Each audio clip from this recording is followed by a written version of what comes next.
আমাকে কি তোর মানুষ মনে হয় না? কেন তোকে মানুষ মনে হবে না? তুই তো একটা মানুষই। আর হ্যাঁ, শুধু মানুষ না, একটা হট সুন্দর আর সুইটেবল মেয়ে মানুষ। বাড়িতে বারবার বলেছিলাম বোরখা পরে ভার্সিটিতে আসতে, না আমার কথা তোর পছন্দ হয় না। তাই সকলকে শরীর দেখানোর জন্য টাইট ফিটিং জামা পরে এসেছিস, সাথে এত সাজগোজ। মানে হলো তুই আর ছেলেদের চায়ের সাথে বিড়ি ফ্রি দিচ্ছিস। তাই টেস্ট করলাম খেতে কেমন। ফার্দার আমার কথার বাইরে কাজ করলে এর থেকেও খারাপ কিছু হবে, যেটা তুই ভাবতেও পারবি না। ছি ভাইয়া, তোর লজ্জা করে না আমাকে এইসব বলতে? ছি। কান্না করতে করতে হলরুম থেকে চলে আসলাম। বাইরে আসতেই সকলে আমার দিকে তাকিয়ে আছে। আমি আর 1 মিনিটও না দাঁড়িয়ে দৌড়ে সেখান থেকে চলে আসলাম। উদ্দেশ্য বাড়ি যাব। চলেন আমাদের পরিচয় দিয়ে দেই। আমি নেহা, অনার্স 2য় বর্ষের ছাত্রী। আর আজ আমাদের কলেজে নবীনবরণ অনুষ্ঠান ছিল। আর যে আমার সাথে এত বাজে বিহেভ করলো সে হলো আমার চাচাতো ভাই। ওর নাম নীল। ও অনার্স ফাইনাল ইয়ারের ছাত্র। খুব ভালো ছাত্র ও। স্যাররা সকলেই ওকে খুব ভালোবাসে, বিশ্বাস প্লাস ভরসা করে। পুরো কলেজের ক্রাশ ও, কারণ দেখতে অনেক হ্যান্ডসাম, উঁচু, ফর্সা, বডি ফিটনেস কোনো দিক দিয়ে কম না। আমরা এক বাড়িতেই থাকি, মানে আমাদের পরিবার আর ওদের পরিবার। নীল সকলের সাথে খুব ভালো ব্যবহার করে, শুধু একমাত্র আমার সাথে এমন রুডলি ব্যবহার করে। কি রে, এই তো গেলি, এখনই চলে আসতে কেন? এমনি ভালো লাগছে না বলেই চলে আসতেই কাকিমা আমার হাত ধরে বলল, আমার মেয়েটার কি হয়েছে? আমার মেয়েটা কি আমাকেও বলবে না? কাকিমা আমার বন্ধুর মতো, সবকিছু আমি তার সাথে শেয়ার করি। ওই কাকিমাকে জড়িয়ে ধরে কান্না করে দিলাম। ঘরে এসে কাকিমাকে সবটা খুলে বললাম। কাকিমা একটু চুপ থেকে আমার কপালে একটা চুমু দিয়ে বলল, আচ্ছা, আমি নীলের সাথে কথা বলবো। ও আর তোর সাথে এমন করবে না। তবে হ্যাঁ, ও যখন মানা করেছে তুই এগুলা না পরে গেলেই পারতি। জানিস তো, ও ছোটবেলা থেকেই এমন। তোকে কোনো ছেলের সাথে মিশতে দেয় না, আর না বাজে কোনো পোশাক পরতে দেয়। আচ্ছা, আর মন খারাপ করে থাকতে হবে না। চল লুডো খেলি। আমিও একটা হাসি দিয়ে বললাম, চলো খেলি। আমি আর কাকিমা বাইরে বসে লুডো খেলছিলাম, আর মা রান্না করছিল। তখনই নীল ভাইয়া খুব রাগ নিয়ে বাড়ির ভেতরে এসে সোজা আমার রুমে গিয়ে আমার সব জামাগুলো বাইরে নিয়ে এসে রান্নাঘর থেকে দেশলাই কাঠি নিয়ে এসে আমার জামাগুলো পুড়িয়ে দিল। আমি অবাকের চরম সীমায় পৌঁছে গিয়ে নেহাল ভাইয়ার দিকে তাকিয়ে আছি। ওকে দেখেই বোঝা যাচ্ছে খুব রেগে আছে। কাকিমা কিছু বলতে যাবে তার আগেই নীল ভাইয়া বলল, আম্মু আর ছোট মা, তোমাদের বলছি, আজকের পর থেকে সকল জামা কাপড় আমি কিনে দেব। আমার কিনা জামা ব্যতীত অন্য কোনো জামা যদি ও পরে, তাহলে আমাকে আর কেউ তোমরা খুঁজে পাবে না। ভাইয়া কথাগুলো বলেই বাড়ি থেকে বেরিয়ে গেল। আর আমি আমার জামাগুলো তাকিয়ে কান্না করছি। খুব খারাপ লাগছে, আমার সুন্দর সুন্দর জামাগুলো ও পুড়িয়ে ফেললো। কান্না করতে করতে রুমে চলে আসলাম। কান্না করতে করতে কখন ঘুমিয়ে পড়েছি জানিই না। ঘুম ভাঙলো নীল ভাইয়ের ডাকে। উঠে দেখি 4টা বাজে, তার মানে দুপুর পেরিয়ে বিকেল হয়ে গেছে। বিছানা থেকে উঠে ওকে না দেখার ভান করেই ওয়াশরুমে চলে এলাম শাওয়ার নেব বলে। কিন্তু বিপত্তি ঘটলো তখন, যখন মনে হলো জামা কাপড় নাই, সবগুলো ওই সাইকো ভিলেনটা পুড়িয়ে ফেলেছে। তাই বাধ্য হয়ে আবার বের হলাম। বের হয়ে দেখি আমার খাটে লম্বা হয়ে শুয়ে আছে। আমাকে দেখেই একটা শপিং ব্যাগ ছুড়ে দিয়ে বলল, শাওয়ার নিয়ে এটা পরে আয়, আর বাকি জামাগুলো আলমারিতে রাখা আছে। এই তুই নিজেকে কি ভাবিস বলতো ভাইয়া? তুই যখন যেটা বলবি তখন আমাকে সেটাই করতে হবে, তাই না? যত সব, আমি পরবো না তোর দেওয়া জামা, বুঝতে পেরেছিস? এবার আমার ঘর থেকে বেরিয়ে যা। খাট থেকে নেমে শার্টের হাতা ভাঁজ করতে করতে বলল, ও, তা আগে বলবি তো যে আমার হাতে তোর জামাগুলো পরতে ইচ্ছে করছে। ওকে চল, আমার কোনো প্রবলেম নেই। শেষবারের মতো বলছি, 10 মিনিট সময় দিলাম, শাওয়ার নিয়ে বাইরে আয়। আমার কাছে আসতেছে দেখে দিলাম এক দৌড়। শালা হারামি, দেখিস তোর কোনোদিন ভালো হবে না। তোর বউ হবে একটা পেতনি, তোর 24টা নাইজেরিয়ানদের মতো বাচ্চা হবে। আমাকে বলে 10 মিনিটের মধ্যে শাওয়ার নিয়ে বের হতে সাহস কত? বের হব না আমি। দেখি তুই কি করিস। কিরে, তোর শাওয়ার নেওয়া এখনো শেষ হয়? না মানে আসলে ভাইয়া হয়নি। তাই নাকি? এখনো হয়নি? জানিস নি, হ্যাঁ আমার তোর সাথে শাওয়ার নিতে ইচ্ছে করছে। শুধু শাওয়ার না, আরো অনেক কিছুই করতে ইচ্ছে করছে। দাঁড়া, তুই থাক, আমিও আসছি। ওর বলতে যেটুকু দেরি হয়েছে আমি তার আগেই বের হয়েছি। কিরে, তুই না বললি তোর গোসল শেষ হয়নি? না মানে আসলে ভাইয়া। হয়েছে, আর মিথ্যা বলতে হবে না। খাটে শুয়ে পড়ে ফোনটা টিপতে টিপতে বললাম কথাটা। টেবিলে দেখ খাবার আছে, নিজে খা আর আমাকেও খাইয়ে দে। হ্যাঁ বললেই হলো। এই তুই কে রে যে তোকে আমি খাইয়ে দেব? যা তো এখান থেকে, অনেকক্ষণ হলো জ্বালাতন করছিস, বিরক্ত লাগছে আমার। বলে ওর দিকে তাকাতেই দেখলাম দুটো লাল রক্তিম বর্ণ চোখ আমার দিকে তাকিয়ে আছে। কি বললি তুই? আবার বল তো দেখি। না কিছু বলিনি তো। আমি কিছু বলতে পারি? বল। চল খাবি না, আয়। বলেই খাবারের প্লেট হাতে নিয়ে ওর মুখের দিকে এক লোকমা ভাত দিলাম। ও খেয়ে আমাকে বলল তুই খা। দুজনে চুপচাপ খেয়ে নিলাম। খাওয়া শেষে বিছানায় টান হয়ে শুয়ে আমাকে টেনে ওর মাথার কাছে বসিয়ে দিল। আমার হাতটা মাথা দিয়ে বলল, খুব মাথা ব্যথা করছে, একটু টিপে দে না। মাথা টিপে দিচ্ছি আর বলছি, আচ্ছা ভাইয়া তুই সব সময় আমার সাথে এমন করিস কেন? আমি কি করেছি বল যে তুই আজ কলেজের সকলের সামনে আমাকে অপমান করলি? জানিস আমার কত খারাপ লাগছিল।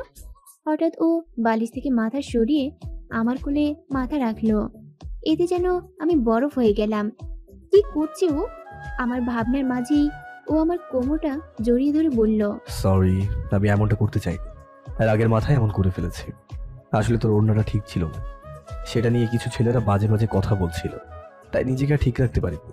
তোর সাথে রুড বিহেভ করে ফেলেছি, আই এম সরি। আর হ্যাঁ, আলমারিতে একটা বোরখা আছে, কাল থেকে ওইটা পরে বাইরে যাবি। এবার যেন আমার কথার কোনো নড়চড় না হয় বলে দিলাম, কিন্তু এবার কথা না শুনলে একদম মেরে ফেলবো, মনে রাখিস। কথাগুলো বলেই রুম থেকে চলে গেল ভাইয়া। আর আমি হাবলার মতো যাওয়ার দিকে তাকিয়ে রইলাম। এর মতিগতি আমি সত্যি কিছু বুঝি না। কখন কি বলে, কখন কি করে, আমার তো মনে হয় ও নিজেও জানে না। সন্ধ্যার দিকে কফি হাতে ছাদে দাঁড়িয়ে আছি, একটু করে কফি খাচ্ছি।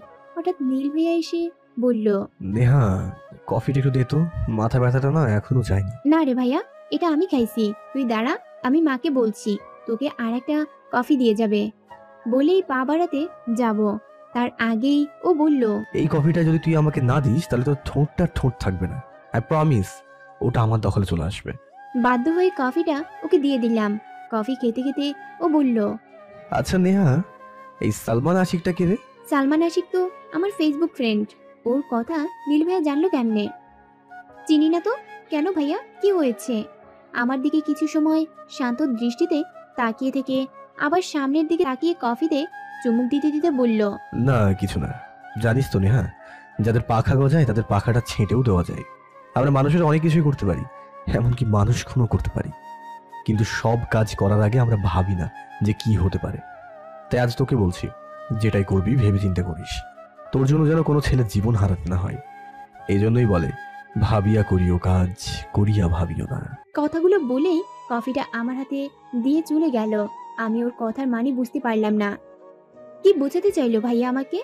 অনেক ভেবেও বের করতে পারলাম না।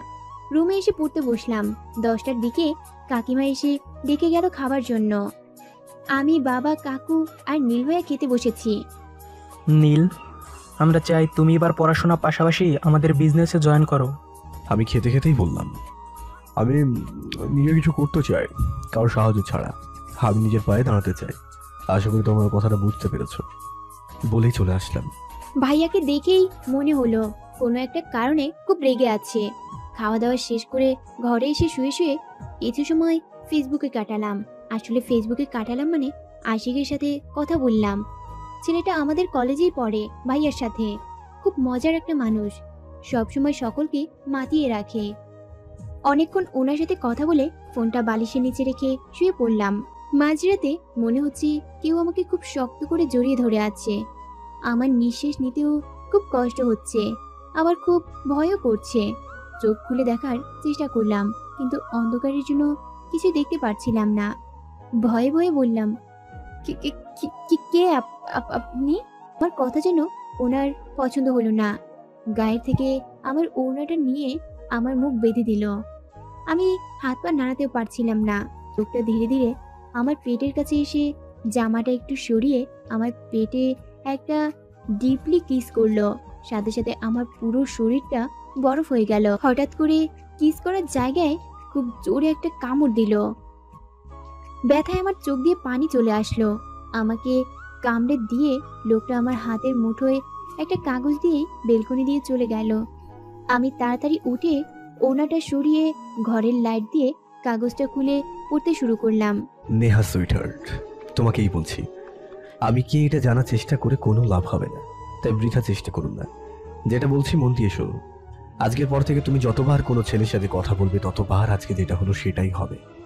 ফেসবুক, ইমো, এমনকি নিজের ছেলে বন্ধুদের থেকেও দূরে থাকবে, নইলে এইভাবে প্রতিদিন রাতে এসে তোমাকে শাস্তি দিয়ে যাব।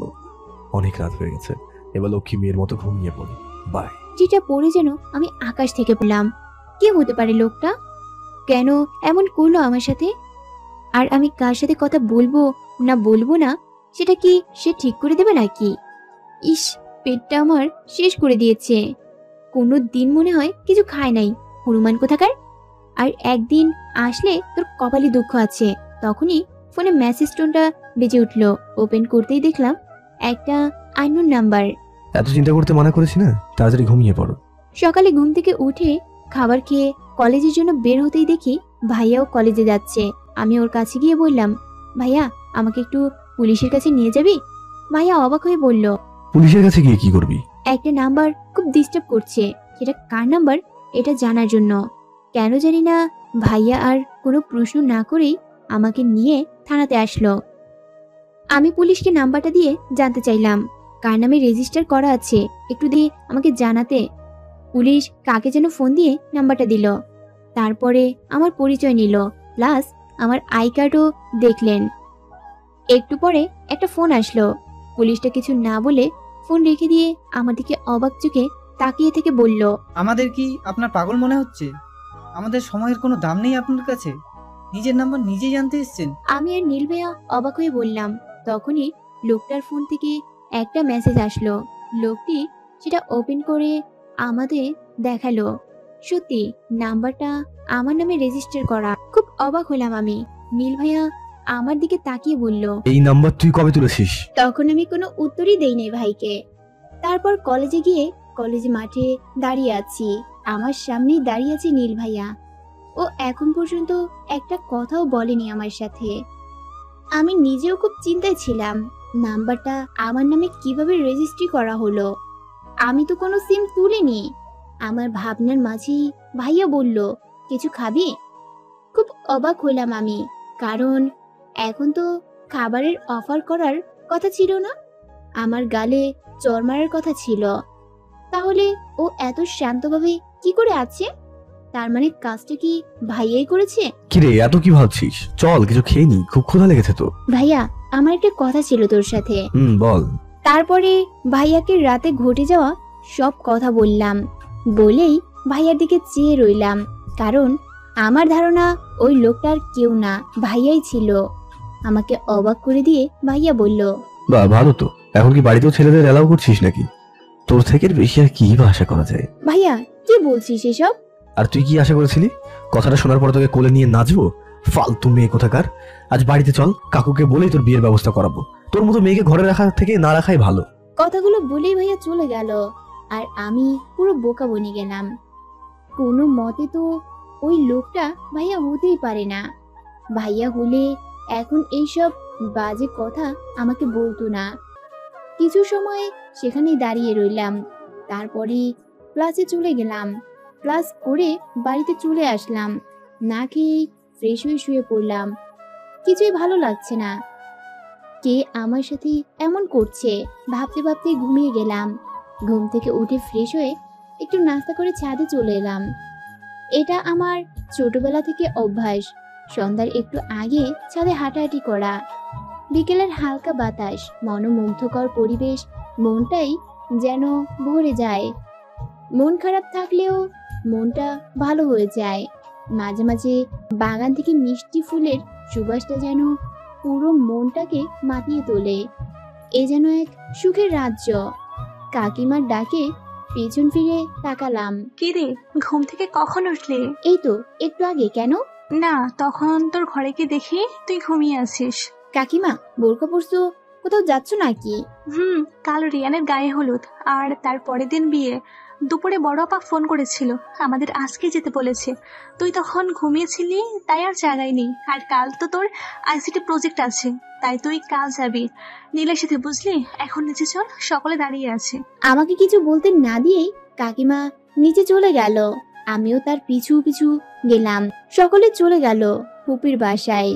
রিয়ান আমার বড় ফুপির ছেলে, মাল্টিমিডিয়া ন্যাশনাল কোম্পানিতে চাকরি করে। মা আর কাকিমা রান্না করে রেখে গেছে, তাই আমিও আর কিছু না করে 7টার দিকে পড়তে বসলাম।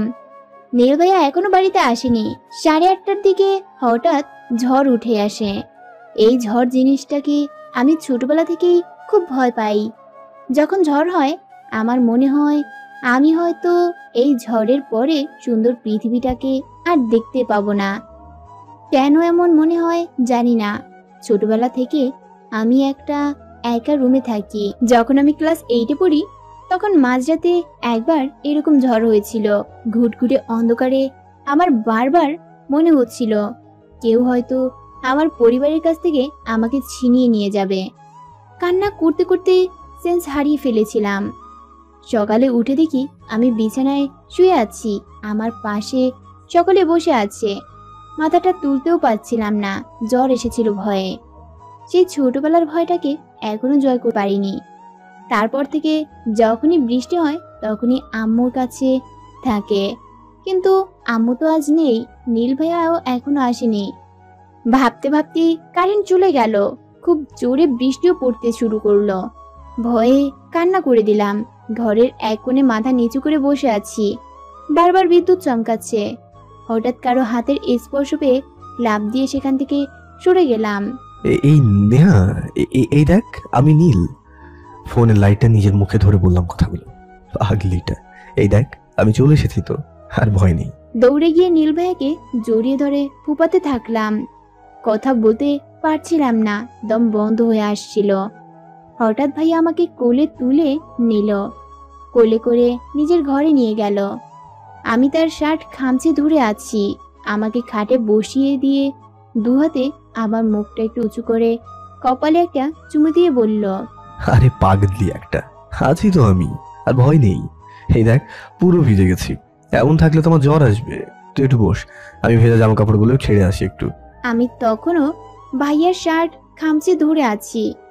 বাধ্য হয় ভাইয়া ঘরেই শার্ট চেঞ্জ করলো। তারপরে আমার পাশে বসে বলল, তোর এই ঝড়ের ভয়টা কবে কাটবে বলতো? তোর জন্য ভিজে ভিজে বাড়িতে আসতে হলো। এসে এতবার কলিং বেল বাজালাম, দরজা খুললি না। শেষে ব্যালকনি দিয়ে পাইপ বেয়ে ঘরে আসতে হলো। সরি ভাইয়া। খুব ক্ষুধা লাগছে, রান্না করেছিস কিছু? না, মা কাকিমা রান্না করে রেখে গেছে। তারপরে আমরা দুজন মিলে খেয়ে নিলাম। কিন্তু আমি চিন্তা করছি আমি আজ রাতে ঘুমাবো কিভাবে। নীল ভাইয়া কেউ তো কিছু বলতে পারবো না। অন্য সময় হলে ভাইয়াকে বলতাম আমাকে আমার মতো থাকতে দে, আমি নিজেকে নিজের মতো গুছিয়ে নিয়েছি। কিন্তু এই ঝড়ের সময় বলতে ইচ্ছা করছে, যেও না আমায় ছেড়ে, যেও না আমায় ছেড়ে। এইসব ভাবছিলাম, হঠাৎ ভাইয়া বলল, এত ভাবতে হবে না, আজ রাতে আমার রুমে ঘুমা, আমি সোফাতে ম্যানেজ করে নেবো। আমি খাটে শুতে শুতে বললাম, ভাইয়া তোর খাটটা তো অনেক বড়, তুই চাইলে খাটেও শুতে পারিস। ও যেন এই কথারই অপেক্ষায় ছিল। আমি বলার সাথে সাথে সোফা থেকে উঠে এসে খাটে শুয়ে ফোন টিপতে লাগলো।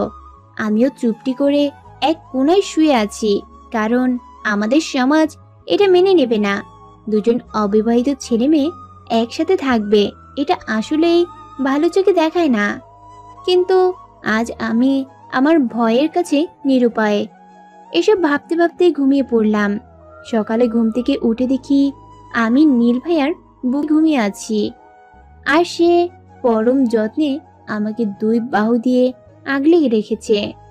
কিন্তু আমি ভাবছি অন্য কথা, আমি তো দূরেই ঘুমিয়েছি, তাহলে ওর বুকে আসলাম কি করে? সকালের নাস্তা বানিয়ে ঘরে গেলাম কলেজে যাওয়ার জন্য রেডি হতে। হঠাৎ ফোনের রিংটোনটা বেজে উঠল। ওপেন করেই দেখি সেই নাম্বারটা। কিছু সময় আছে, তখন আমাদের আশেপাশে কি হচ্ছে না হচ্ছে কিছুই আমার বুঝতে পারিনি। যেমন এখন কে আমার সাথে এমনটা করছে আমি কিছুই বুঝতে পারছি না। এই জিনিসটা সময়ের উপর ছেড়ে দেওয়াই ভালো, হয়তো সময় নিজেই আমাকে সবকিছুর উত্তর দিয়ে দিবে। দুজনে নাস্তা করে কলেজে চলে আসলাম। 20 মিনিট হলো গেটের কাছে দাঁড়িয়ে আছি, এখনো নীল ভাইয়ের খবর নাই। খুব বিরক্ত লাগছে। হঠাৎ করে হ্যাঁ বেবি। একটু দূরে সরে আসলাম, তারাও আমার পিছু পিছু আসলো। তখনই কোথা থেকে নীল ভাইয়া এসে আমার হাতে একটা লাঠি দিয়ে বলল, এই 20 মিনিটে আমার উপরে যত রাগ হচ্ছিল, এই লাঠিটা দিয়ে ওদের উপর রাগ ছাড়, যা। আমি কিছু সময় নীল ভাইয়ার দিকে তাকিয়ে রইলাম। তারপর হুট করে 3টা ছেলেকে লাঠি দিয়ে খুব মারলাম। আমি মারতে মারতে বললাম, কি বলে যেন সম্বোধন করলি আমাকে? হ্যাঁ বেবি, তাই না? নে তোর বেবির কালানি। পিছন থেকে কেউ হাতটা ধরতেই খুব জোরে তাকে একটা বাড়ি মারলাম। পেছন থেকে ঘুরে দেখি মারটা নীল ভাইয়াকেই মেরেছি। ভয়ে হাত থেকে লাঠিটা পড়ে গেল। আমার কপালে এবার খুব দুঃখ আছে। বুঝতেই পারছি নীল ভাইয়া আমার দিকে তাকাতেই দেখলাম হাত থেকে রক্ত পড়ছে। ভয়কে জয় করে তার কাছে গিয়ে তার হাতটা ধরে রুমাল দিয়ে বেঁধে দিলাম। তার দিকে তাকাতেও পারছি না। আমাকে কিছু না বলেই গাড়িতে বসে পড়লো আর আমাকে বলল, বসবি নাকি এখানে রেখে চলে যাব? কোনটা? বাড়িতে এসে গোসল করে রেডি হয়ে নিলাম, ফুপিদের বাসায় যাব। বাইরে গিয়ে দেখি নীল ভাইয়া ড্রয়িং রুমে বসে ফোন টিপছে।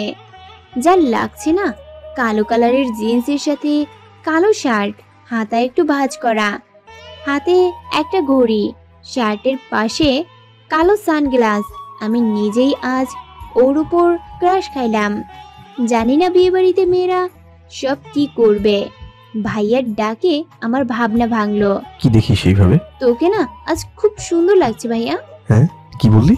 এই রে, কি বললাম আমি? এটা মনে মনে বললাম। কই কিছু না তো, চল দেরি হয়ে যাচ্ছে। তারপর ভাইয়া কিছু সময় আমার দিকে তাকিয়ে থেকে আবার গিয়ে সোফাতে বসে শান্তভাবে আমাকে বলল, জাস্ট 5 মিনিট সময় দিলাম, ঘরে গিয়ে বোরখাটা পরে আয়। আমি অবাক হয়ে বললাম, ভাইয়া আমি বিয়ে বাড়ি যাচ্ছি, কলেজে না। আর এই জামাটা তো তুই কিনে এনেছিস। বিয়ে বাড়িতে গিয়ে তো বোরখা পরে থাকতে বলিনি তোকে। এখান থেকে পরে যাবি, ওখানে গিয়ে খুলে ফেলবি। তোর মুখ থেকে আর একটা কথাও যেন না শুনি। তাড়াতাড়ি যা। বাধ্য হয়ে বোরখা পরলাম। নিজে এত সেজে গুজে যাচ্ছে আর আমাকে বুড়ি সাজিয়ে নিয়ে যাচ্ছে। মেজাজটাই খারাপ হয়ে গেল। বাইকে বসে আছি আর চারপাশটাকে দেখছি। বিকেলে আবহাওয়াতে গাছগুলো কত সুন্দর দেখাচ্ছে। দুই পাশে বড় বড় সবুজ গাছ, মাঝখানে রাস্তা। ব্যস্ত শহর থেকে এই খোলামেলা গ্রামগুলো কত সুন্দর মনোমুগ্ধকর। শহরের দম বন্ধ পরিবেশের সাথে এই প্রকৃতির পরিবেশ এর কোনো তুলনা হয় না। বিকেলে প্রিয় মানুষের হাত ধরে এই মেঠো পথে হাঁটতে অনেক ভালো লাগবে। হঠাৎ গাড়ি ব্রেকের কারণে আমি ভাইয়াকে জড়িয়ে ধরলাম। ছেলে দেখলে জড়িয়ে ধরতে ইচ্ছে করে নাকি তোর? ফুফিদের বাড়িতে এসে গেছি, নাম এবার। আর সারা রাস্তা এত কি ভাবলি বলতো? কিছু না বলেই গাড়ি থেকে নেমে গেলাম। ভাইয়া আর আমি একসাথে বাড়ির ভিতরে যাচ্ছিলাম। সকলেই আমাদের দিকে তাকিয়ে আছে। অনেক বয়স্ক ব্যক্তিরা বলল আমাদের দুজনকে নাকি অনেক মানিয়েছে। একটা মহিলা এসে বলল যে, কি রে নীল, আমাদের না বলে বিয়ে করে নিলি? তবে হ্যাঁ, বউটা অনেক সুন্দর, তোর সাথে খুব মানাইছে তোদের দুজনকে। আমি তার কথা শুনে অবাক চোখে নীল ভাইয়ার দিকে তাকালাম। অবাক করা বিষয়, নীল ভাইয়া মহিলার কথায় দাঁত কেলিয়ে বলল, হ্যাঁ বুবি, দোয়া করো যেন এর পরের বার আসলে তোমাদের আমাদের বাচ্চাদের মুখগুলো দেখাতে পারি। নীল ভাইয়া কথাগুলো বলেই কাকিমার কাছে চলে গেল আর আমি তার যাওয়ার দিকে তাকিয়ে আছি। আর আজ গায়ে হলুদে মেয়েরা সকলেই শাড়ি পরবে। আমি কোনোদিন শাড়ি পরিনি। কাকিমা আর মা আমাকে জোর করে শাড়ি পরিয়ে দিয়েছে। ঠিকমতো হাঁটতেও পারছি না শাড়ি পরে। খুলে ফেলতে চাইলাম কিন্তু মা খুলতে দিল না। আয়নার সামনে বসে হালকা সাজতে শুরু করলাম, কারণ আমার বেশি সাজগোজ করতে মানা। শুধু চোখে একটু কাজল দিলাম, ঠোঁটে হালকা গোলাপি কালার লিপস্টিক দিলাম আর কপালে ছোট্ট একটা কালো টিপ। এতেই যেন আমাকে হুড়পড়ি লাগছিল। উফ, আজ নিজেই নিজের উপর ক্রাশ খাচ্ছি। আমাকে সাজলে এত সুন্দর লাগে আগে জানতাম না। ইস, আর একটু সাজলে হয়তো আরো বেশি সুন্দর লাগবে। ওই সাইকো হনুমানটার জন্য একটু বেশি করে সাজতেও পারছি না। কাকিমা দেখো তো আমাকে কেমন লাগছে। বাহ, আমাদের মেয়ে দেখি অনেক বড় হয়ে গেছে। আমার মেয়েটাকে আজ খুব সুন্দর লাগছে। আমার মেয়ে শাড়ি পরলে যে এত সুন্দর লাগে, আগে জানতাম না তো। সকলের সাথে কথা বলে স্টেজের সামনে চলে আসলাম। সকলেই শাড়ি পরেছে, আর ছেলেরা কাঁচা হলুদ পাঞ্জাবি পরেছে। দেখতে দেখতে হঠাৎ নীল ভাইয়ার দিকে চোখ পড়ল। কাঁচা হলুদ পাঞ্জাবির সাথে কালো জিন্স পরেছে, হাতে ঘড়ি, খুবই সুন্দর লাগতেছে। গায়ে হলুদ শুরু হয়ে গেছে। সকলেই একে একে আপুকে গায়ে হলুদ দিয়ে দিল। এবার ছোটদের পালা। আমিও স্টেজে গিয়ে আপুকে হলুদ দিয়ে নিচে আসতেই কুচির সাথে পায়ে পড়ে যাচ্ছিলাম। হঠাৎ একটা ছেলে এসে আমাকে ধরে ফেললো। তাকে ধন্যবাদ দিয়ে ওখান থেকে চলে আসলাম।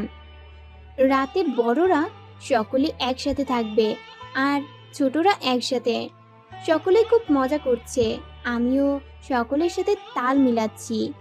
রাতে আমরা সকলেই একসাথে ঘুমিয়েছি। মাঝরাতে মনে হলো কেউ আমাকে কোলে করে কোথাও নিয়ে যাচ্ছে। হাত নাড়াতে চেষ্টা করতেই বুঝতে পারলাম হাত বাঁধা ও চোখটাও বেঁধে ফেলেছে। ভয়ে চিৎকার করতে যাব, তখনই তার ঠোঁট দিয়ে আমার ঠোঁটটা দখল করে নিল। বাড়িতেও কেউ আমার রুমে এসে আমার সাথে এমন করলো, আবার এখন এখানেও। কে এই মানুষটা, আর কেনই বা আমার সাথে এমন করছে? দম বন্ধ হয়ে আসছে আমার। হঠাৎ আমার ঠোঁট ছেড়ে দিয়ে কোনো একটা কাপড় দিয়ে মুখটা বেঁধে দিল। কোথাও একটা দাঁড়িয়ে আছি আমি, আর খুব ভালোভাবে বুঝতে পারছি যে শয়তানটা আমার সামনে দাঁড়িয়ে আছে। তার হাত দিয়ে আমার গালে এদিকে সেদিকে আঁকাআঁকি করতে শুরু করলো। আমি কিছুই করতে পারছি না। কেন এমন করছে আমার সাথে? কি করেছি আমি তার যে আমার সম্মান নিয়ে এমন করছে? ভাবতে ভাবতে সে আমার জামাটা সরিয়ে পেটে হাত বুলাতে শুরু করলো। এমন করতে করতেই হঠাৎ হাত দিয়ে খামচে ধরলো। আমার জান মনে হয় বেরিয়ে যাওয়ার উপক্রম হয়েছিল। ব্যথায় চোখ দিয়ে পানি বেরিয়ে পড়লো। বুঝতে পারছি পেট থেকে রক্ত পড়ছে, কারণ খুব জোরে খামচে দিয়েছে। খুব রাগ হচ্ছে, তাই পা দিয়ে সামনের দিকে দিলাম এক লাথি। লাথি কোথায় মেরেছে জানি না, তবে এইটুকু বুঝতে পারলাম লোকটা ব্যথা পেয়েছে। একটু খুশি খুশি লাগছিল। তখনই লোকটা আবারও এসে আমার চুলের মাঝে হাত দিয়ে আমার ঠোঁট দুটো দখল করে নিল। একটু পরে ছেড়ে দিয়ে হাতের বাঁধন খুলে দিয়ে আগের মতোই একটা চিরকুট দিয়ে চলে গেল। চোখ খুলে দেখলাম আমি ফুপিদের বাসার ছাদে। পেট থেকে জামাটা সরিয়ে দেখলাম খুব বাজেভাবে কেটে গেছে, রক্তও পড়ছে। চোখ মুছে চিরকুটটা খুলে পড়তে শুরু করলাম। নেহা, তোমাকে বলেছিলাম সকল ছেলেদের থেকে দূরে থাকতে, কিন্তু না, তুমি তো আমার কথা শোনোনি। সেদিন সারা রাত নীলের সাথে ঘুমিয়েছো, কিচ্ছু বলেনি। ভেবেছিলাম বিয়ে বাড়ি থেকে বাড়িতে আসলে তোমাকে তার শাস্তি দেবো, কিন্তু তুমি কি করলে? শাড়ি পরে সেজে গুজে সকলকে নিজের রূপ দেখালে। শাড়ি পরে ছেলেদের গায়ে পড়তে খুব ভালো, তাই না? তাই ওই ছেলেটা তোমাকে বাঁচানোর বাহানায় তোমার শাড়ির নিচ দিয়ে পেট ধরছিল। কি করবো বলো তো, আমি অসহায়। তাই ওই হারামি তোমার পেট ধরবে আর আমি চুপ করে থাকবো? এটা কি করে হয় বলো? তাই পেটে আমার একটা ভালোবাসার পরশ দিয়ে গেলাম। আশা করি এমন ভুলটার কখনো করবে না। কোনো ছেলে যেন তোমাকে ধরার সাহস না দেখায়। ভালো থেকো। আর হ্যাঁ, তোমার ব্যাগে মলম আছে, এটা লাগিয়ে নিও। আজ আবুর বিয়ে। চুপচাপ এক কোণে বসে আছি আমি। কিছুই ভালো লাগছে না। আমার সাথে কেন এমন হচ্ছে? এই কথাগুলো যদি বাইরের কেউ জানতে পারে যে রাতে আমার ঘরে কোনো এক ছেলে এসে আমার সাথে এমন করে, তাহলে তারা কোনো কথা চিন্তা না করে আমার নামের পাশে একটা খারাপ শব্দ জুড়ে দিবে। এত মানুষের ভিড়েও আজ আমি নিজেকে খুঁজে পাচ্ছি না। না চাইতেও মনটা বারবার ওই বাজে ছেলের কথা মাথায় আসছে। সে কি চাইছে? সে কি চাচ্ছে যে আমার চরিত্রে দাগ পড়ুক? এমন হাজারো প্রশ্ন আমার মাথায়। তখনই সকলে চিৎকার করে বলতেছে, বর এসেছে, বর এসেছে। বরপক্ষের সকলে খাওয়া দাওয়া শেষে বিয়ে পড়ানো শুরু হলো। বিয়ে পড়ানো দেখে ঘরে যাচ্ছিলাম, কোথা থেকে একটা ছেলে এসে আমার হাত ধরে বলতে শুরু করলো, হেই, আমি রিয়ান। তোমাকে না দেখতে খুব সুন্দর লাগছে। এভাবে মৌমাছিদের মতো ঘুরে বেড়াচ্ছ কেন? সকলেই তো মধু চাইবে। এমনিতেও মেজাজ ঠিক নেই, এর কথায় আরো খারাপ হয়ে গেল। তাই কোনো কিছু চিন্তা না করেই তার গালে কষিয়ে একটা থাপ্পড় মারলাম। পুরো বিয়ে বাড়ির লোক আমার দিকে তাকিয়ে আছে। মা, কাকিমা, বাবা সকলেই এসে আমাকে জিজ্ঞাসা করলো কি হয়েছে। নীল ভাইয়া হাত দুটো মুঠো করে এক সাইডে দাঁড়িয়ে আছে। আমি বাবাকে কিছু বলতে যাব, তার আগেই ছেলেটা আবারও সকলের সামনে আমার হাত ধরে বলতে শুরু করলো। এই মেয়ে, তুই জানিস না তুই কত বড় ভুল করলি। আমি কে তুই জানিস না। একটু আগে ভেবেছিলাম তোকে বিয়ে করব, কিন্তু না, তোকে তো শুধু এক রাতে আমি ব্যবহার করব। আর কিছুই বলতে পারলাম না, তার আগেই নীল ভাইয়া তাকে মারতে শুরু করলো। ছেলেটাকে মারার সময় অনেকেই নীল ভাইয়াকে মারতে আসলো। নীল ভাইয়া সকলকেই খুব মারলো। বাবা, কাকা, ফুপা কেউই তাকে থামাতে পারছে না। ড্রয়িং রুমে বসে আছি আমরা। কাকিমা ভাইয়ার হাতে ব্যান্ডেজ করে দিচ্ছে, কারণ ভাইয়ার হাত কেটে গেছে। যে ছেলেটাকে নীল ভাইয়া মেরেছে সে নাকি এই এলাকার এমপির ছেলে। তাকে কেউই কিছুই বলতে পারে না। ছেলেটা ঢাকাতেই থাকে, লকডাউনের কারণে গ্রামে এসেছে।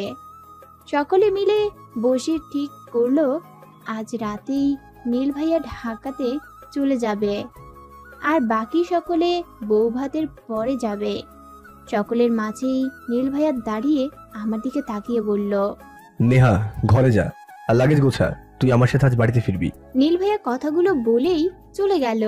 আমিও রুমে চলে আসলাম, কারণ ও যে আমাকে এখানে আর এক মুহূর্ত থাকতে দেবে না সেটা আর কেউ না বুঝলেও আমার পরিবার খুব ভালোভাবে বুঝে গেছে। সকলের থেকে বিদায় নিয়ে বাড়িতে চলে আসলাম। ঘরে গিয়ে ফ্রেশ হয়ে নে, আমি হোটেল থেকে খাবার আনছি। অনেক রাত হয়ে গেছে, এখন আর রান্না করতে হবে না। কথাগুলো বলেই ভাইয়া বাইরে চলে গেল। আমিও রুমে চলে আসলাম। খুব ক্লান্ত লাগছে, তাই ফ্রেশ হয়ে বিছানাতে গাটা এলিয়ে দিলাম। কখন যে ঘুমিয়ে গেছি বলতে পারি না। নীল ভাইয়ার ডাকে ঘুম ভাঙলো। নেহা, এই নেহা, কিরে নেহা, উঠ আর উঠে খেয়ে নে। কথাগুলো বলেই চলে যাচ্ছিল। আমি হাতটা ধরে বললাম, ভাইয়া তুই খাবি না? না, আমার ক্ষুধা নেই। আমি জানি ও যখন খুব রেগে থাকে তখন খাওয়া দাওয়া করে না, তাই ওকে জোর করে পাশে বসিয়ে দিয়ে খাইয়ে দিলাম আর নিজেও খেলাম। প্লেটটা রেখে যেই না ওর দিকে ঘুরে বসলাম, আচমকা ও আমাকে খুব শক্ত করে জড়িয়ে ধরে বলল, আজ থেকে বাড়ির বাইরে গেলে আমার সাথে যাবে, কোনো দরকার হলে আমাকে জানাবি, একা একা কোথাও যাবে না। বুঝতে পেরেছিস আমি কি বললাম? এই প্রথম ভাইয়া আমাকে এইভাবে জড়িয়ে ধরে শান্ত গলায় কথা বলছে। ভাইয়া তুই কি কান্না করছিস? কথাটা বলতেই আমাকে ছেড়ে দিয়ে উল্টো দিকে হাঁটতে শুরু করলো। আমি অনেকবার ডাকলাম, কিন্তু ও আমার কথা শুনলো না। এইভাবেই কেটে গেল কিছুদিন। বাড়ির সকলেই চলে আসছে। আমার এখন বাড়ির বাইরে গেলে ভাইয়ার সাথে যেতে হয়। আমি একা কোথাও যেতে পারবো না, এটা নীল ভাইয়ার কথা। আজ কলেজ থেকে ফেরার সময় রাস্তার ওপারে ফুচকার দোকান দেখে ভাইয়াকে বললাম ফুচকা খাবো। ঠিক আছে, তুই এখানে দাঁড়া, আমি নিয়ে আসছি, বাড়িতে গিয়ে খাবি। এখানে রাস্তায় দাঁড়িয়ে খাওয়াটা ঠিক না। কথাগুলো বলেই ভাইয়া ফুচকা আনতে চলে গেল। আর কিছুক্ষণ পরেই নেহা, নেহা, এই নেহা, এই এই যে ভাই, এখানে একটা মেয়ে দাঁড়িয়ে ছিল দেখেছেন, কালো বোরখা পরে? হ্যাঁ, একটু আগেই কয়েকটা লোক কালো মুখোশ পরে মেয়েটার মুখ বেঁধে একটা কালো গাড়িতে করে ওইদিকে নিয়ে গেছে। লোকটার কথা শুনে 2 কদম পিছিয়ে গেল। ভাইয়াও খুব জোরে চিৎকার করে বলল, নেহা। চোখ খুলে কিছুই দেখতে পাচ্ছিলাম না, কারণ ঘরটা অন্ধকার। বুঝতে পারছি রাত হয়ে গেছে। কতক্ষণ এভাবে ঘুমিয়েছি জানি না, মাথাটাও খুব ব্যথা করছে। হঠাৎ দরজা খোলার শব্দে দরজার দিকে তাকালাম। কেউ একজন ভিতরে এসে ঘরের লাইট অন করলো। মানুষটাকে দেখে আমার পুরো দুনিয়াটা ভেঙে পড়লো। খুব ভালোই বুঝতে পারলাম আমার সাথে খুব খারাপ কিছু হবে। বারবার আল্লাহকে ডাকছিলাম আর মনে মনে ভাবছিলাম, যাই হোক না কেন নীল ভাইয়া আমার কিছু হতে দিবে না। কেন জানি আজ নীল ভাইয়াকে খুব ভরসা করতে ইচ্ছে করছে। হ্যাঁ, ছেলেটা আর কেউ না, আমি যাকে বিয়ে বাড়িতে চর মেরেছিলাম সেই এমপির ছেলে রিয়ান। আমার ভাবনার মাঝেই রিয়ান আমার সামনে এসে আমার মুখটা শক্ত করে ধরে বলল, কি ভেবেছিলি আমার থেকে বেঁচে গেছিস? তোকে আমি ভালোভাবে বলেছিলাম আমি তোকে বিয়ে করতে চাই, আর তুই সকলের মাঝে আমাকে অপমান করলি। আজ সেই অপমানের প্রতিশোধ নেব তোর শরীরটাকে ব্যবহার করে। তার কথায় যেন আমার মাথায় বাজ পড়ল। তাহলে কি আজ আমার পুরো জীবনটা শেষ হয়ে গেল? আমার হাত পাও বাঁধা, চাইলেও কিছু করতে পারবো না। হঠাৎ রিয়ান আমার গা থেকে ওড়নাটা নিয়ে মেঝেতে ফেলে দিল। আমার দম যেন বন্ধ হয়ে আসছিল।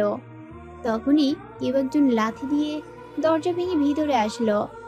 মানুষটাকে দেখে আমার দেহে যেন প্রাণ ফিরে আসলো। কারণ আমাদের সামনে রক্তিম চোখ নিয়ে হাতটা মুঠো করে নীল ভাইয়া রিয়ানের দিকে তাকিয়ে আছে, সাথে পুলিশও এসেছে। নীল ভাইয়া আমার এমন অবস্থা থেকে নিজেকে আর ঠিক রাখতে না পেরে রিয়ানকে খুব মারলো। পরে পুলিশ এসে নীল ভাইয়াকে সরিয়ে দিয়ে রিয়ানকে নিয়ে চলে গেল। সাথে সাথে নীল ভাইয়া আমার কাছে এসে আমার গায়ে ওড়নাটা দিয়ে হাত পায়ের বাঁধন খুলে দিল। আমি সাথে সাথে নীল ভাইয়াকে জড়িয়ে ধরে কান্না করতে শুরু করে দিলাম। নীল ভাইয়া আমার মাথায় হাত রেখে আমাকে স্বাভাবিক করার চেষ্টা করছিল। তখনই আমি সেন্স হারাই, কারণ সারাদিন কিছুই খাইনি। তারপরেও খুব ভয় পেয়েছিলাম। যখন ঘুম ভাঙলো তখন নিজেকে নীল ভাইয়ার বুকে আবিষ্কার করলাম। চারদিকে তাকিয়ে বোঝার চেষ্টা করলাম আমরা কোথায় আছি। বুঝতে পারলাম আমি নীল ভাইয়ার রুমে শুয়ে আছি, তাও আবার নীল ভাইয়ার বুকে। আমাকে নড়তে দেখেই নীল ভাইয়া তাড়াতাড়ি উঠে আমাকে বলতে শুরু করলো, এই এই এই নেহা, তুই ঠিক আছিস তো? পাগলিটা, এত ভয় কিসের? আমি আছি তো। এই নীল থাকা পর্যন্ত কেউ তোর কোনো ক্ষতি করতে পারবে না, বুঝলি? কথাগুলো বলেই আমাকে আবার বুকে টেনে নিল। আমি কিছুই বলছিলাম না, আসলে কি বলবো বুঝতেও পারছিলাম না। হঠাৎ নীল ভাইয়া আমাকে ছেড়ে দিয়ে বাইরে চলে গেল। একটু পরে আবার আসলো হাতে খাবার নিয়ে। দে, এবার কোনো কথা না বলে চুপচাপ খাবারটা শেষ করে দে। কথাগুলো বলেই নীল ভাইয়া আমার মুখে খাবার তুলে দিল। খাওয়া শেষে আমি বললাম, ভাইয়া বাড়িতে কি কেউ নেই? আছে তো। তোর এমন মনে হলো কেন যে কেউই নেই? না, আসলে আমি তোর রুমে এত রাতে, তারপরেও আমার সাথে এত কিছু হয়ে গেল, তারপরেও বাড়ির কাউকে দেখতে পারছিলাম না। না রে পাগলি, বাড়িতে সকলে আছে, সকলেই তোর কাছে ছিল। সারাদিন সকলের ওপর দিয়ে অনেক ঝড় গেছে, সকলেই খুব ক্লান্ত, তাই আমি সকলকে জোর করে নিজেদের ঘরে পাঠিয়ে দিয়েছি। আর আমি নিজেই তোকে আমার ঘরে রেখেছি। অনেক রাত হয়ে গেছে, আর খুব ঘুমও পাচ্ছে, আর কোনো কথা বলতে ইচ্ছে করছে না। চল ঘুমাবো। কথাটা বলেই টেবিলে প্লেটটা রেখে আমাকে কোলে নিয়ে খাটের মাঝে নিয়ে এসে এসির পাওয়ারটা বাড়িয়ে দিয়ে কাঁথাটা দুজনের গায়ে দিয়ে আমাকে নিজের বুকের মাঝে জড়িয়ে নিয়ে ঘুমিয়ে গেল। এদিকে আমার তো পাগল পাগল অবস্থা। নীল ভাইয়া এসব কি করছে আর কেনই বা করছে, এসব ভাবতে ভাবতেই ঘুমিয়ে গেলাম। সকালে ঘুম থেকে উঠে দেখি পাশে নীল ভাইয়া নেই, তাই বিছানা থেকে উঠে ধীরে ধীরে বাইরে চলে গেলাম। বাইরে যেতেই কাকিমা আমার কাছে এসে বলল, কিরে এখন কেমন আছিস? ভালো। কিছু খাবি? না কাকিমা, ফ্রেশ হব তারপরে। আচ্ছা তাহলে যা, ফ্রেশ হয়ে আয়। আচ্ছা কাকিমা, নীল ভাইয়া কই? ওকে তো কোথাও দেখছি না। ও একটু থানাতে গেছে, ও রিয়ান এর ব্যাপারে নিয়ে কিছু কথা বলতে, একটু পরেই চলে আসবে। কেন, কোনো দরকার আছে? না, এমনি বললাম। পরে কাকিমার কাছে জানতে পারলাম আমাকে রিয়ান তুলে নিয়ে যাওয়ার পরে নীল ভাইয়া প্রথমেই রিয়ানের কথা পুলিশকে জানায়। তারপরে রিয়ানের নাম্বার ম্যানেজ করে সেটা ট্র্যাক করে আমাকে বাঁচায়।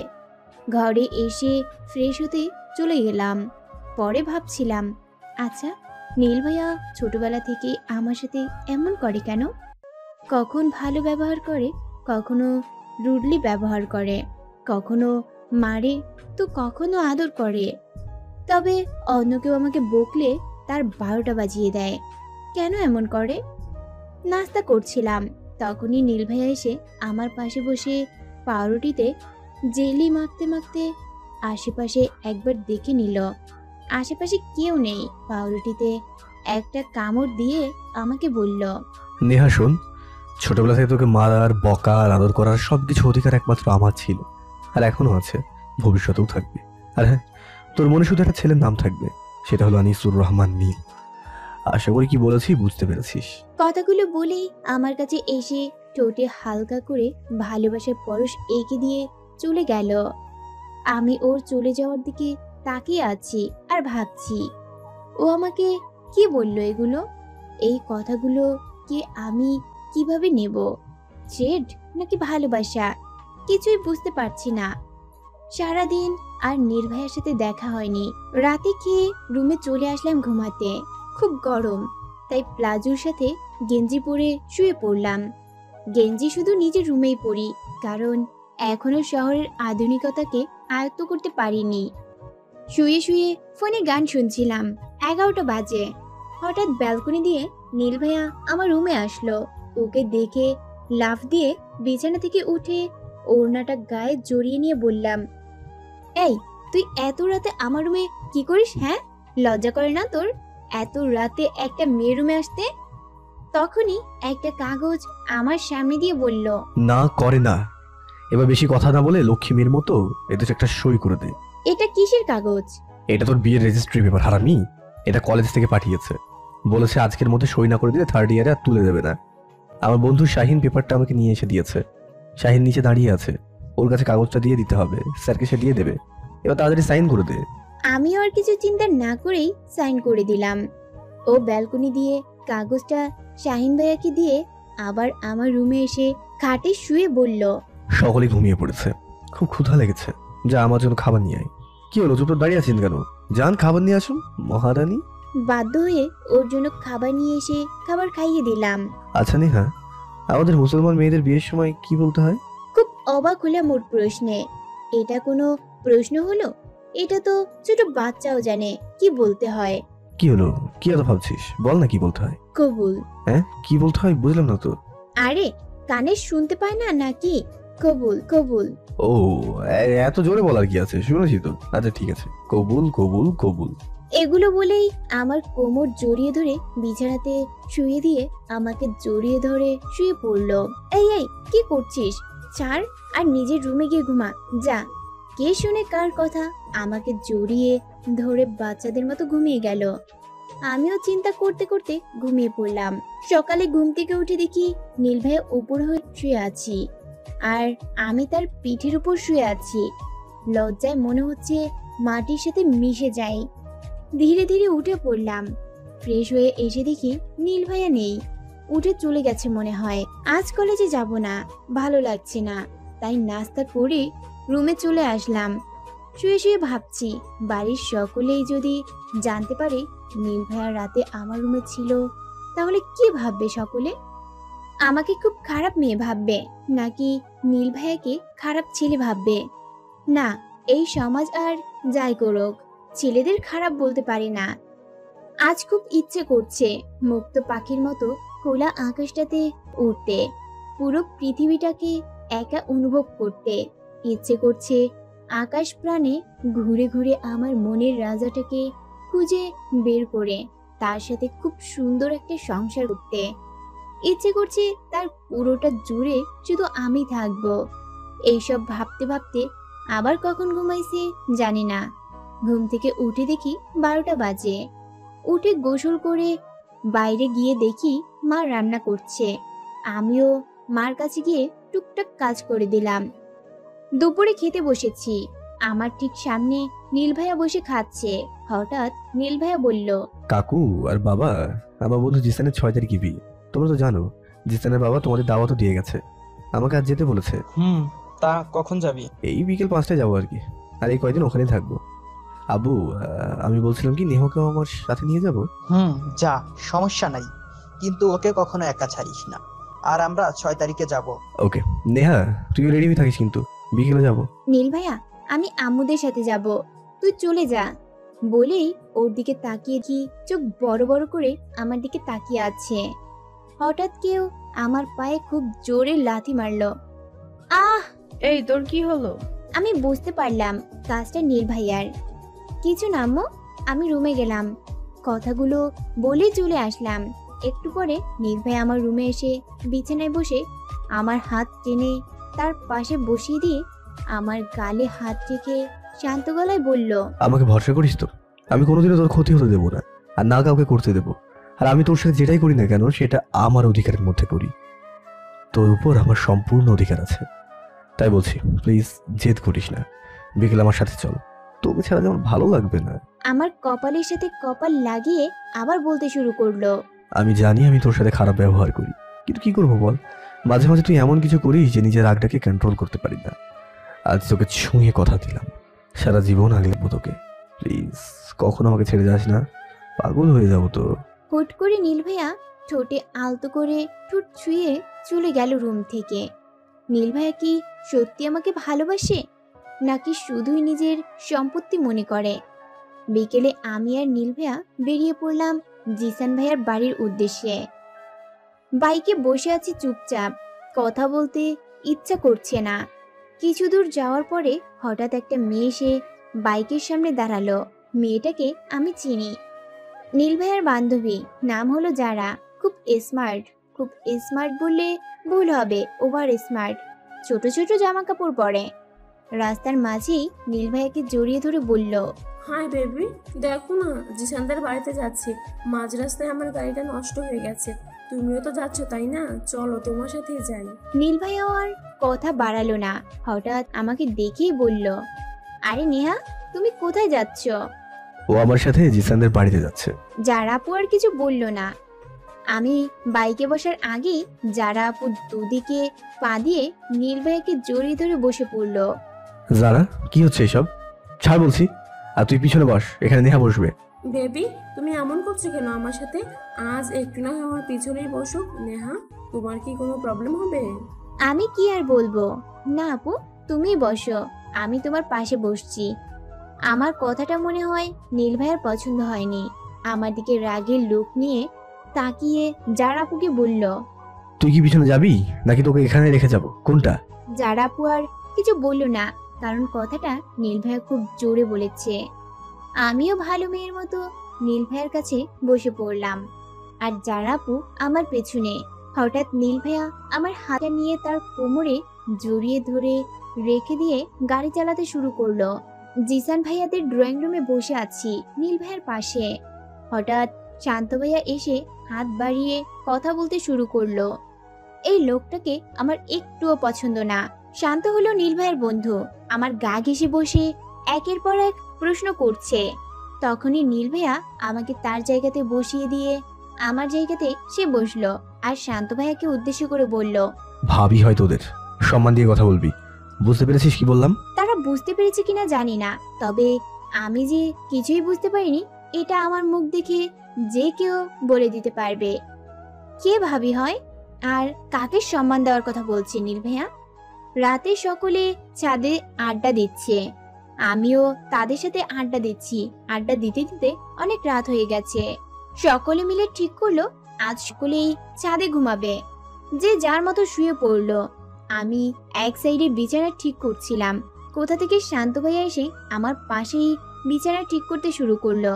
তখনই নীল ভাইয়া সকলের সামনে আমাকে কোলে নিয়ে তার জায়গাতে নিয়ে গিয়ে নিজে শুয়ে পড়ে আর আমাকে তার বুকে জড়িয়ে নিয়ে সকলের উদ্দেশ্যে বলল, গুড নাইট গাইস। নীল ভাইয়ার এমন কাজে শান্ত ভাইয়া আর যারা আপু ছাড়া সকলেই খুব খুশি হলো। ভাইয়ার কোনো কোনো বন্ধু তো সিটি বাজাতে শুরু করে দিল, আর আমার যেন লজ্জায় মাটির সাথে মিশে যাওয়ার অবস্থা। বাড়িতে এইসব করে ঠিক আছে, তাই বলে এখানে সকলের সামনে এমন করবে? উফ, সকলে কি না কি ভাবছে কে জানে। এই ভাইয়া, তোর কি কোনো কমন সেন্স নাই? দেখ, সকলে আমাদের দেখে হাসাহাসি করছে। ওই কুত্তা, আমি কি তোর বিয়ে করা বউ লাগি নাকি যে তুই আমাকে এইভাবে বুকে নিয়ে ঘুমাস, তাও আবার সকলের সামনে?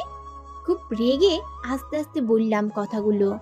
ও নিজেও আমাকে কপি করে আস্তে আস্তে বলতে শুরু করলো, দেখ, তুই আমার শুধু অধিকার না, তুই আমার সম্পত্তি।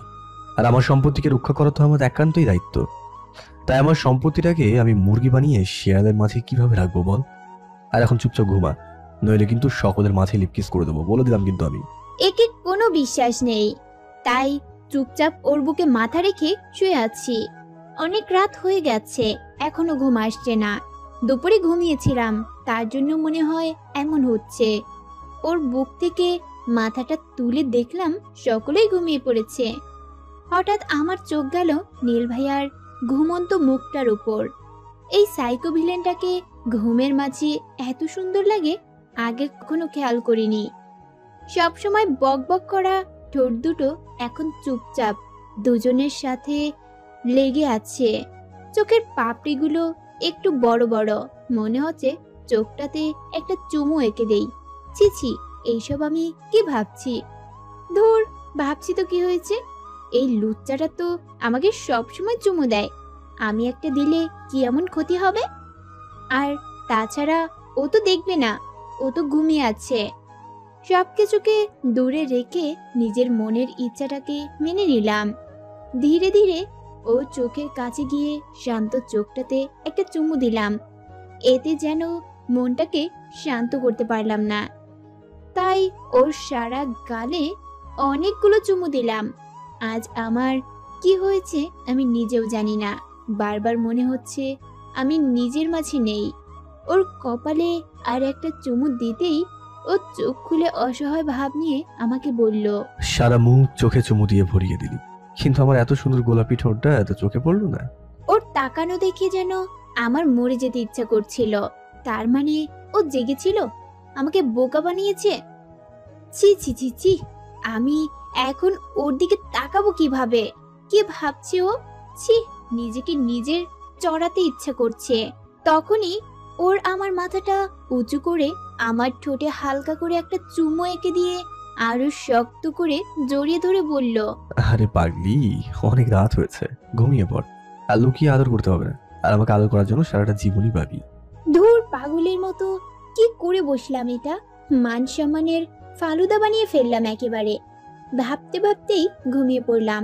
সকালে ঘুম থেকে উঠে দেখি আমি জিসান ভাইয়া রুমে শুয়ে আছি। বিছানাতে উঠে বসে এদিক সেদিক দেখতে দেখতেই দেখলাম নীল ভাইয়া ওয়াশরুম থেকে একদম শাওয়ার নিয়ে বের হয়েছে। ভাইয়া, আমরা তো ছাদে ঘুমিয়েছিলাম, এই রুমে কখন এলাম? তোর মতো লুচ্চি মেয়েকে ছাদে রাখার সাহস পাইনি, তাই তুই ঘুমানোর পরে তোকে নিয়ে রুমে চলে এসেছি। প্রথমে তো আমাকে হাজারটা চুমু দিয়ে আমার ভার্জিনিটি নষ্ট করার চেষ্টা করলি, পরে যদি সবার সাথে। মানে কি? আমি তোকে কখন চুমু দিয়েছি? যত সব ন্যাকামো, অভিনয় করে বললাম। আর বলেই ভাব নিয়ে ওয়াশরুমে চলে গেলাম। আজকে সকালে সকলের জন্য ভুনা খিচুড়ি রান্না করেছে জিসান ভাইয়ার আম্মু। সকলেই একসাথে বসে খাচ্ছে, আমিও নীল ভাইয়ার পাশেই বসেছি। কিন্তু সকলে নিজের হাতে খেলেও আমি খাচ্ছি না, কারণ আমাকে নীল ভাইয়া খাইয়ে দিচ্ছে। এই লোকটার লজ্জা বলতে কিছুই নেই। বাড়িতে যা করে অন্যের বাড়িতেও কি তাই করতে হবে? বিরক্ত। কিন্তু কিছুই বলতে পারছি না, কারণ কিছু বলতে চাইলেও সকলের সামনে লিপ কিসের হুমকি দেয় হারামি। নীল, এটা কি বাড়াবাড়ি হচ্ছে না? ও কি ছোট বাচ্চা নাকি যে ওকে তুলে খাওয়াতে হবে? লোক লজ্জা বলে তো কিছু আছে নাকি? হে বাবা, মেয়েটা তোমার কি হয় বলো তো?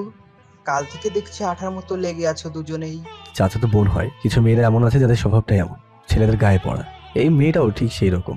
সকলের কথা শুনে আমার চোখ দিয়ে আপনা আপনি পানি পড়তে শুরু করলো। খুব কষ্ট হচ্ছে, আর নীল ভাইয়া চুপচাপ খাচ্ছে আর আমার মুখে জোর করে খাবার দিচ্ছে যেন কিছুই হয়নি। এবার আর চুপ করে বসে থাকতে পারছিলাম না, তাই চলে আসার জন্য উঠতেই নীল ভাইয়া আমার হাত ধরে আবার বসিয়ে দিল আর বলল, চুপচাপ খাবারটা শেষ কর। কথাটা বলেই জোর করে আবারও মুখে খাবার তুলে দিল। তার এমন আচরণে এখানে সকলে খুব অবাক। খাওয়া শেষে হাত মুখ মুছে যারা আপুকে বলল, হ্যাঁ এবার বল, কি যেন বলছিলি? ও ছোট বাচ্চা কিনা, তাই তো? হ্যাঁ, ও সারা জীবন আমার কাছে ছোট বাচ্চার মতোই থাকবে। আর লোক লজ্জা, তোর মুখে এইসব কথা মানায় না। নিজের শরীরটা তো পুরোই বের করে রেখেছিস, শরীর দেখাতে লজ্জা করে না? আমাকে তো তুই, থাক সেসব কথা বাদ দে। আমার নেহা তোর মতো বাজে মেয়ে না, বুঝতে পেরেছিস? ও তোর মতো নিজের শরীর এত সহজে কাউকে দেখায় না। আপনাকে বলছি, এই মেয়েটা আমার দুনিয়া, যাকে ছাড়া আমার পুরো দুনিয়াটাই অন্ধকার। ও আমার নিঃশ্বাস না, ও আমার প্রশ্বাসও। আর হ্যাঁ, এই মেয়েটার প্রতি আমার আইনগত সম্পূর্ণ অধিকার রয়েছে। আশা করি আমার কথা বুঝতে পেরেছেন। আর যারা তোকে বলছি, কোনোদিন যদি আমার নেহার নামটা মুখে নিস তাহলে তোর পুরো জীবনটা নরক বানিয়ে দেবো। Got it? আমার দিকে ঘুরে আমার চোখের পানি মুছে দিয়ে কপালে একটা চুমু দিয়ে বলল, কেউ কিছু বললে চুপ করে থাকতে নেই, প্রতিবাদ করতে শিখতে হয়। মনে রাখিস, অন্যায় যে করে আর অন্যায় যে সয়, দুজনেই সমান অপরাধী। সারাদিন সকলেই কাজে ব্যস্ত ছিল। নীল ভাইয়ারাও সকলে কাজ করেছে আর জিসান ভাইয়ার সাথে মজা করেছে। জিসান ভাইয়া মালিশা আপুর সাথে ফোনে কথা বলছে আর কাজ করছে। জিসান ভাইয়ার হবু বউ হলো মালিশা আপু, আর আমি জিসান ভাইয়ার আম্মুর সাথে টুকটাক কাজ করছি। আন্টির সাথে আমার আগে থেকেই পরিচয়। আন্টি আমাকে খুব ভালোবাসে, নিজের মেয়ের মতোই আগলে রাখে। এর মাঝে নীল ভাইয়া কাজ করছে আর একটু পর পর এসে আমার কিছু লাগবে কিনা জিজ্ঞাসা করছে। নীল মনে হয় তোকে খুব ভালোবাসে। খুব। আমি যে ওর ছোট বোন, তাই এত ভালোবাসে। পাগলি মেয়ে, কে কেমন ভালোবাসে এটা যদি এখন না বুঝিস তাহলে চলবে বল? মানে?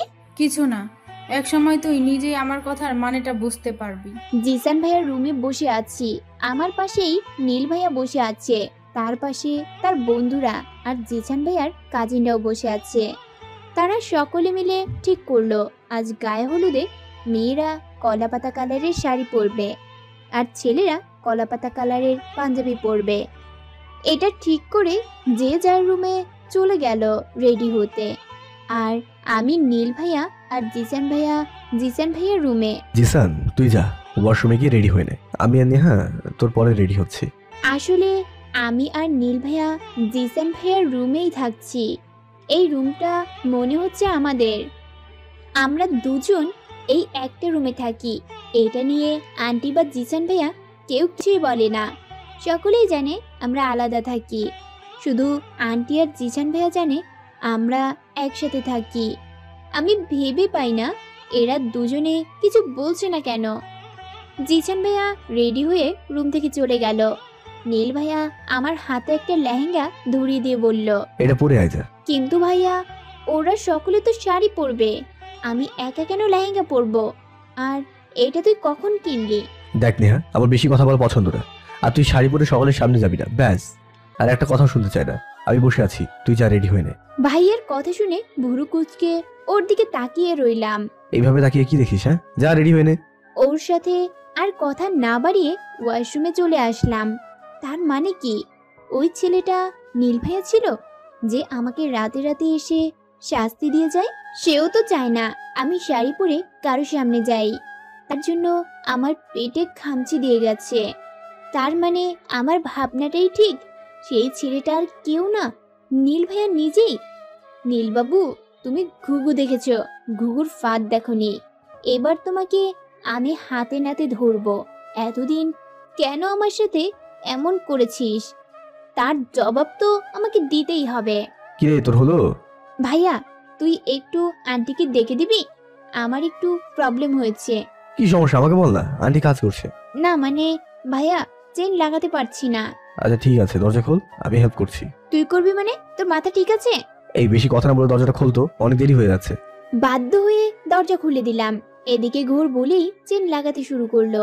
হঠাৎ পিঠের মাঝে একটা ভালোবাসার পরশ দিয়ে খুব তাড়াতাড়ি চেনটা লাগিয়ে ওয়াশরুম থেকে ধাক্কা দিয়ে বের করে দিয়ে দরজা লাগিয়ে দিল। আমি পুরো থ হয়ে গেলাম। এটা কি হলো? আচমকেই হাতটা পিঠে চলে গেল। আমার মুখ দিয়ে বের হলো, লুচ্চা কোথাকার। তোর বউ দেখিস তোর থেকেও বেশি লুচ্চা হবে। ড্রেসিং টেবিলের সামনে বসে হালকা মেকআপ করছিলাম, এমন সময় নীল ভাইয়া বেরিয়ে এসে আমাকে সাজতে দেখে বলল, এত সাজের কি আছে? তোকে সাজলেও সে পেতনির মতো লাগবে, বুঝতে পারলি? তা এত সাজার কিছুই নেই। আর চুলগুলো খুলে রাখ, যদি একটু সুন্দর লাগে। আমি ঘুরে ওকে কিছু বলতে যাব, তুই আর কিছুই বলতে পারলাম না। ওর দিকে হাঁ করে তাকিয়ে রইলাম। আমি কাকে দেখছি? কেন কোনো ছেলেরে এত সুন্দর হতে হবে? কলাপাতা কালারের পাঞ্জাবিতে কাউকে এতটা সুন্দর লাগতে পারে? উফ, আমি পাগল হয়ে যাব। এই এভাবে হাঁ করে কি দেখিস? হ্যাঁ, তোকে দেখি। আচ্ছা, তোর এত সুন্দর হওয়ার কি দরকার বলতো? জানিস প্রতিদিন কত মেয়ে তোর উপর ক্রাশ খায়? ও, তোর মাথা। আর কিছু বলতে দিলাম না, ওর ঠোঁটের উপর আঙুল দিয়ে বললাম, চুপ, আজ আমি বলবো আর তুই শুনবি, বুঝলি? আচ্ছা বলতো, ছোটবেলা থেকে আমাকে এত ভালোবাসিস কেন? এত আগলে রাখতি কেন? নিজের বউ বানাবি বলে? আচ্ছা, যদি ভালোই বাসিস তাহলে আমার সাথে এমন কেন করিস? আর কেন এবার লুকিয়ে লুকিয়ে ভালোবাসিস? এই, তোকে আমি কেন ভালোবাসতে যাব? ও তাই না? Okay wait. আমার ফোনটা নিয়ে সেই অচেনার নাম্বারটাতে ফোন দিলাম। সাথে সাথে খাটের উপরে রাখা ফোনটা বেজে উঠল। ভাইয়া ধরার আগেই আমি ফোনটা নিয়ে বললাম, এবার এটা বল, আমার নামে সিম তুলে আমার সাথে চিট করার কারণ কি? ও আমার থেকে ফোনটা কেড়ে নিয়ে বলল, ওইসব তুই বুঝবি না। কথাগুলো বলেই চলে যাচ্ছিল। আমি পেছন থেকে ওকে জড়িয়ে ধরে বললাম, ছোটবেলা থেকেই আমার সব কিছু নিয়ে যখন তুই বকাবকি করতি তখন আমার একটুও ভালো লাগতো না। কলেজে কোনো ছেলে আমার সাথে মিশতো না, কারণ তুই তাদের মানা করে দিয়েছিস। তখন খুব রাগ হতো, নিজেকে তোর হাতের পুতুল মনে হতো।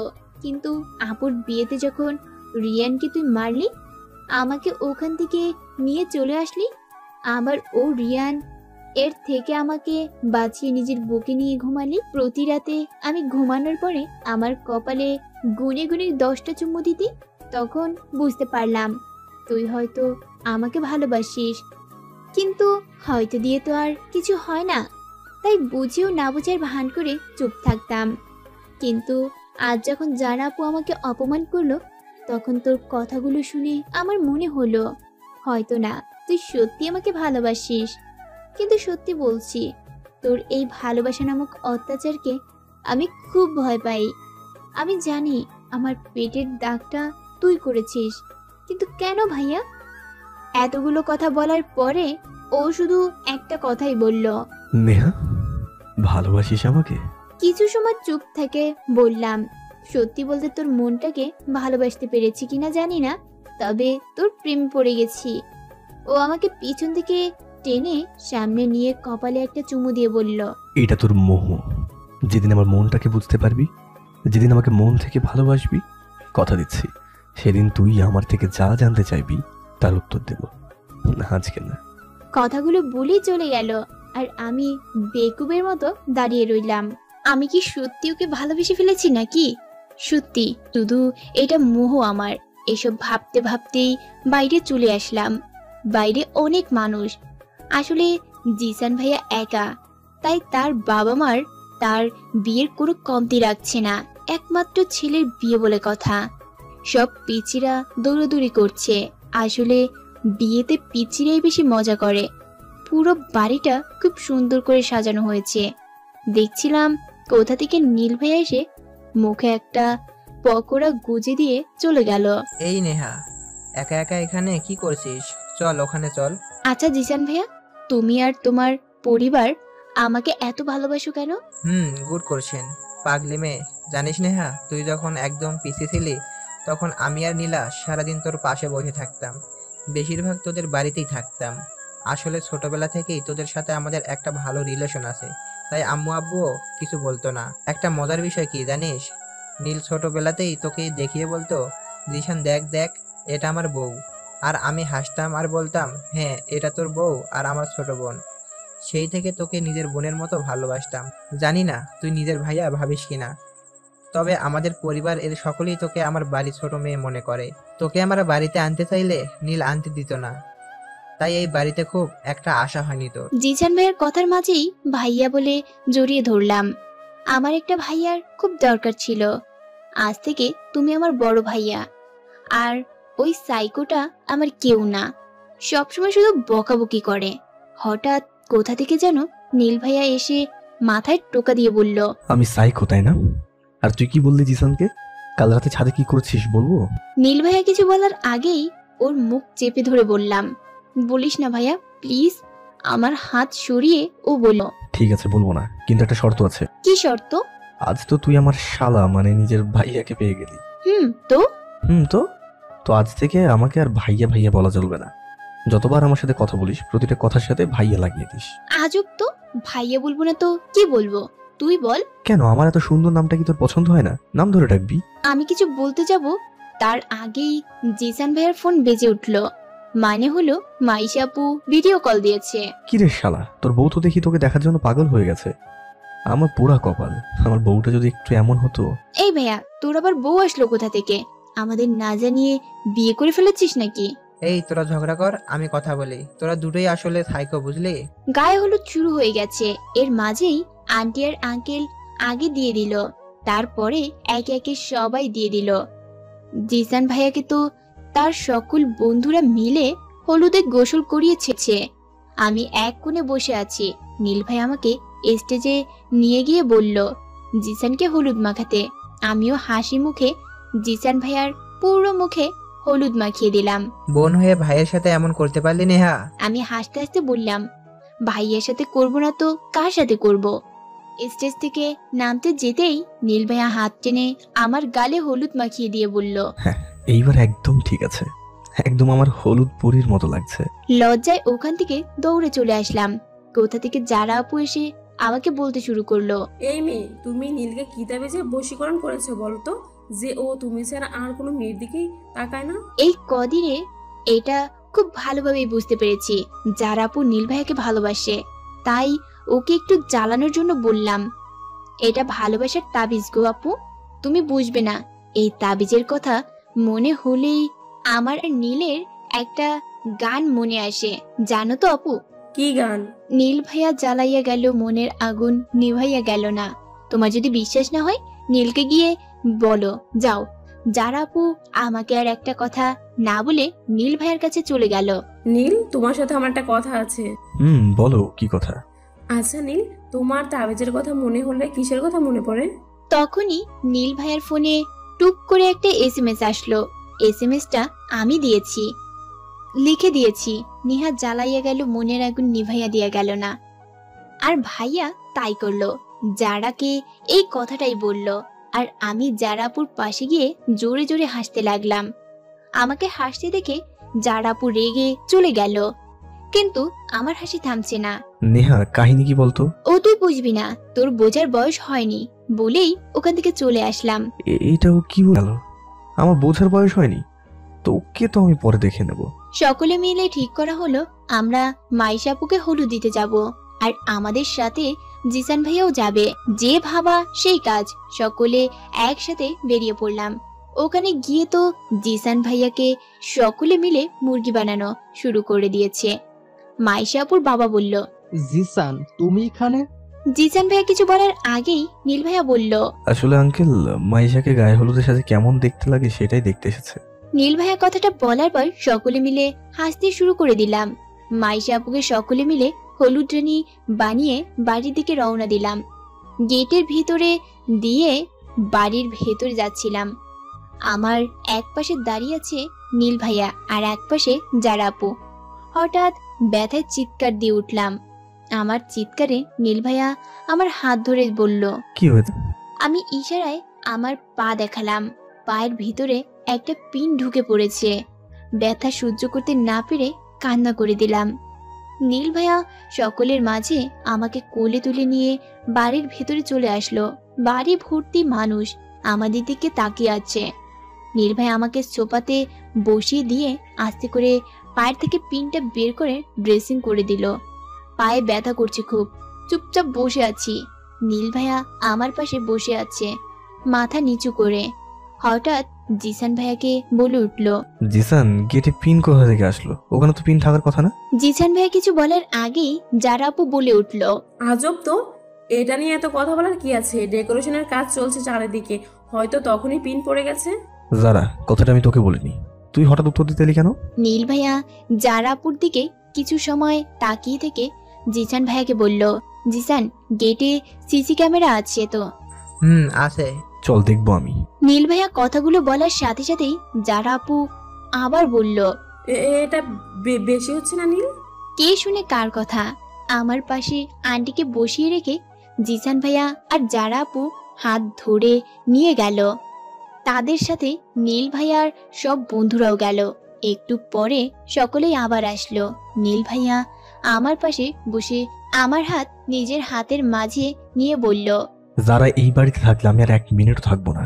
নীল ভাইয়ার কথায় বুঝতে পারলাম কাজটা যারা আপুই করেছে। কিন্তু নীল, তখনই যারা আপু চিৎকার করে বলতে শুরু করলো, আমি যা করেছি বেশ করেছি।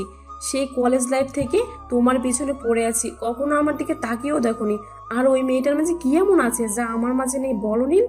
ওর থেকে 1000 গুণ বেশি সুন্দর আমি। হ্যাঁ হ্যাঁ, আমি নিজেকে রানী ভিক্টোরিয়া মনে করি, তবে ওই মেয়ের মতো নিজেকে মনে করি না, আর না কোনোদিন করতে চাই। ও তো একটা চরিত্রহীনা মেয়ে, যে কিনা নিজের শরীর দেখে নিজের চাচাতো ভাইকে বশ করেছে। লজ্জা করা দরকার একটা অবিবাহিত ছেলের সাথে এক ঘরে ঘুমাতে। আপুর এই একটা কথাই পুরো বাড়ির মানুষ থমকে গেল। তখনই যারা আপু একটা ভিডিও বের করে সকলকে দেখালো আর বলল, দেখো ও কেমন মেয়ে, বিয়ের আগে অন্য কারোর সাথে রাত কাটাচ্ছে। তোর সাহস হয় কিভাবে নেহাকে এত বাজে কথা বলার? তখন পাশে থেকে একটা বয়স্ক লোক বলল, মেয়েটা তো ঠিকই বলেছে, লজ্জা তো তোমাদের পাওয়া উচিত। আর কিছু বলতে না দিয়ে নীল ভাইয়া বলল, অনেক বলে ফেলেছেন, আর একটা কথা বললে খুব খারাপ হয়ে যাবে বলে দিলাম। আর হ্যাঁ, সকলে আমার কথা কান খুলে শুনে রাখো, নেহা আমার বিয়ে করা বউ। আমার বউয়ের সাথে আমি কোথায় কিভাবে থাকবো এটা একান্তই আমার ব্যক্তিগত বিষয়। ভাইয়া কথাগুলো বলেই জিসান ভাইয়াকে কিছু একটা ইশারা করে আমাকে কোলে তুলে নিয়ে জিসান ভাইয়ার রুমে চলে আসলো। ওর কথায় ওখানকার সকলের সাথে আমি নিজেও খুব অবাক হলাম। আমাদের আবার কবে বিয়ে হলো যে আমি নিজেই জানি না। ঘরে বসে আছি, আমার পাশে বসে পায়ে মলম দিয়ে দিচ্ছে নীল ভাইয়া।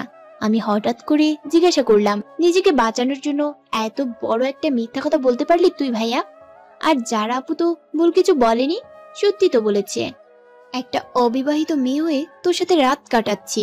কথাটা বলতে যতটা না দেরি হয়েছে, আমাকে থাপ্পড় মারতেও নীল ভাইয়ের অত সময় লাগেনি। আর কোনোদিন যদি এইসব বাজে কথা বলিস তো জিভ টেনে ছিঁড়ে ফেলবো বলে দিলাম। ভাইয়া কথাগুলো বলেই আমাকে বুকের সাথে জড়িয়ে নিয়ে বলল, আমি কোনো মিথ্যে কথা বলিনি।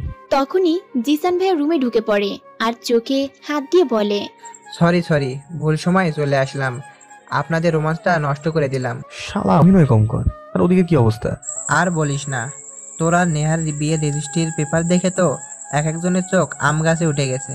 আমাদের বিয়ের রেজিস্ট্রি পেপার মানে? তখনই জিসান ভাইয়া আমার হাতে একটা কাগজ দিয়ে বলল, এটা পড়ো, সব বুঝতে পারবে। সত্যি এটা আমাদের বিয়ের পেপার? তারপরে জিসান ভাইয়া আমাকে সব বলে কিভাবে নীল ভাইয়া আমাকে বিয়ে করেছে। আর এটা আমাদের পরিবারও জানে, শুধু আমি জানি না। রাগে দুঃখে আবার কান্না করতে শুরু করে দিলাম। জিসান ভাইয়া আমার একটা কাজ করে দিবে? কি কাজ বল? আর এভাবে কান্না করিস না আমার লক্ষ্মী বোন, প্লিজ। আমাকে একটা হোস্টেলের ব্যবস্থা করে দিতে পারবে? আমি এখন থেকে হোস্টেলে থাকবো। আমার কথা শুনে নীল ভাইয়া আমার দিকে তাকিয়ে আছে, যেন তার চোখের পলক আর পড়ছে না। একবার জিসান ভাইয়ার দিকে তাকিয়ে কি যেন ইশারা করলো। জিসান ভাইয়া দরজা লক করে চলে গেল। আমার এখানে থাকবো না বলে কাটা পা নিয়ে নিচে নামতেই নীল ভাই আমার হাত ধরে টেনে নিজের কোলে বসিয়ে দিয়ে বাঁধা চুলগুলো খুলে দিয়ে আমাকে জড়িয়ে ধরে চুলের মধ্যে মুখ ডুবিয়ে নেশার ধারা কণ্ঠে বলল, আমাকে ছেড়ে কখনো যাস না নেহা, প্লিজ। মরে যাবো তো তোকে ছাড়া। আমি জানি না কেন যেন তোকে ছাড়া আমার নিঃশ্বাস নিতেও কষ্ট হয়। তোকে না দেখলে পাগল পাগল লাগে। কখনো যাস না প্লিজ। আমি বুঝতে পারছিলাম নীল ভাইয়া কান্না করছে আর কথাগুলো বলছে। আমি তার দিকে ঘুরে তার গলাটা জড়িয়ে ধরে বললাম, যাবো না, কিন্তু একটা শর্ত আছে। কি শর্ত? তুই আমাকে চিট করে বিয়ে করেছিস। কেন করেছিস আমি জানি না, আর জানতেও চাই না। তবে আমার রাগ কমবে একটা কাজ করলে। কি কাজ তুই বল, আমি তোর জন্য সব কাজ করতে পারবো। আমি তার চোখের পানিগুলো মুছে দিয়ে বললাম, তুই যদি আমার কথায় রাজি হোস তাহলে আমি তোর কাছেই থাকবো। আমার শর্ত হলো জিসান ভাইয়াদের বিয়ের পরে তার সাথে আমাকে আবার বিয়ে করতে হবে সকলের সামনে, যেন আমাকে আর কেউ বাজে মেয়ে বলতে না পারে। বিয়ে শেষ করে আমরা দুজনে বাড়িতে চলে যাব এবং বাড়িতে গিয়ে গুনে গুনে 1 বছর তোকে আমার থেকে দূরে থাকতে হবে। মানে আমার হাতটাও ধরতে পারবি না, এইভাবে থাকতে হবে। কথাটা বলি আমি তার দিকে হাসি মুখে তাকালাম, আর সে আমার দিকে অসহায়ভাবে তাকিয়ে আচমকা আমাকে জড়িয়ে ধরে বলল, হ্যাঁ, এমন করিস না প্লিজ। দেখ তুই আর যাই বলবি আমি সব করব, তোর সব কথা রাখবো, কিন্তু তোর থেকে 1 সেকেন্ডও দূরে থাকতে পারবো না। এটা বলিস না, আমি সত্যি বলছি মরে যাব। ও, তার মানে তুই আমার শর্তে রাজি না, তাই তো? ওকে, আমি আমাকে বলে এমন জায়গাতে চলে যাব তুই কোনো দিনও আমাকে খুঁজে বের করতে পারবি না। Dear cheating husband. ভাইয়া একটু ভেবে বলল। ঠিক আছে, আমি রাজি, কিন্তু আমি তোর সাথে থাকবো। এটা তুই 1000 বারণ করলেও আমি শুনবো না। কাল আমাদের আবারও বিয়ে হবে এবং কাল থেকে তুই আমার রুমে আমার সাথেই থাকবি। তবে হ্যাঁ, তোকে কথা দিচ্ছি, তোর অনুমতি ছাড়া তোকে জড়িয়ে ধরে ঘুমানোর বাইরে আর কিছুই করবো না। আমি কিছু বলতে যাব, তখনই জিসান ভাইয়া দরজার বাইরে থেকে বলল, আসতে পারি? আয়। এই নে তোদের খাবার। নেহার তো পায়ের ব্যথা, বাইরে গিয়ে খেতে আসতে পারবে না, তাই তোদের দুজনের খাবার দিয়ে গেলাম। খেয়ে ঘুমিয়ে পড়, রোমান্সটা না হয় পরেই করিস। তখনই আমি নীল ভাইয়াকে বললাম, আচ্ছা ভাইয়া, তোরা এক একটা এত ভিলেন কেন বলতো? নীল ভাইয়া কিছু বলার আগেই জিসান ভাইয়া বলল, আচ্ছা নীল, নেহার যদি বাচ্চা হয় তাহলে তুই ওর কি হবি বলতো? চল আমি বলি, তুই হবি নেহার বাচ্চার মা, কারণ নেহা তোকে 1000বার ভাইয়া বলে প্রমাণ করে দেয়, তুই তার বাচ্চার মামা হবি। জিসান ভাইয়ের কথায় নীল ভাইয়া আমার দিকে রক্তিম চোখ নিয়ে তাকালো। সেই সুযোগে জিসান ভাইয়া আগুনে ঘি ঢেলে চলে গেল। বিপদে পড়লাম আমি আস্তে করে বললাম, আমার না খুব ক্ষুধা লাগছে। ও আর কিছু বলল না, খাবারের প্লেটটা হাতে নিয়ে আমাকে খাইয়ে দিল আর নিজেও খেয়ে নিল। তারপরে পায়ে মলম লাগিয়ে দিয়ে কাটা জায়গাটা একটা চুমু দিল।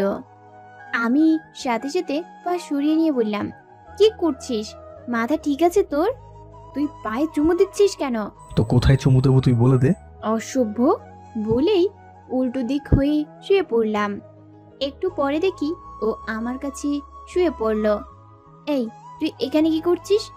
যা এই রুম থেকে অন্য রুমে ঘুমা, আর নয়তো নিচে ঘুমা। আমার কথায় ও একটু চুপ থেকে আমাকে জড়িয়ে ধরে পুরো নিজের উপর নিয়ে নিল। তারপরে কানের কাছে এসে বলল, খুব সাহস বেড়ে গেছে তাই না? পাখা গজিয়েছে, পাখা কাটতে কিন্তু আমার একটু সময় লাগবে না। আজ লাস্ট বার বলে দিলাম, নিজের কাছ থেকে আমাকে সরানোর কথা চিন্তাও করবি না। যদি করিস তাহলে কিন্তু খুব খারাপ হয়ে যাবে, বলে দিলাম আমি। আমার ঘাড়ে খুব জোরে একটা কামড় দিল। আমি ব্যথায় চিৎকার করে উঠলাম। সাথে সাথে ও ওর ঠোঁট জোড়া দিয়ে আমার ঠোঁটটা দখল করে নিল। একটু পরে ছেড়ে দিয়ে বলল, এইভাবে চিৎকার করিস না, বাইরের মানুষ অন্য কিছু মনে করবে। আমি লজ্জায় ওর বুকেই মুখ লুকালাম। ও খুব শক্ত করে আমাকে জড়িয়ে ধরে বলল, আজ থেকে যতবার ভাইয়া ডাকবি ততবার তোর এই ঘাড়ের দাগটা মানুষ দেখবে, মনে রাখিস। তুই এত শয়তান কেন বলতো? একটু ভালো পারিস না? আমার কপালে একটা ডিপলি কিস করে বলল, না পারি না, আমি সারা জীবন এমনই থাকবো, আর আমাকে সারা জীবন তো আদর করতে হবে, বুঝলি? কথা বলতে বলতে ঘুমিয়ে গেলাম। রাতে ও জোর করে আমাকে জড়িয়ে ধরে ঘুমিয়ে পড়ল। আমিও আর কিছুই বললাম না। সকালে ঘুম থেকে উঠে দেখি ও এখনো ঘুমিয়ে আছে। দেখে মনে হচ্ছে এই মনের মধ্যে কোনো প্যাচ নাই।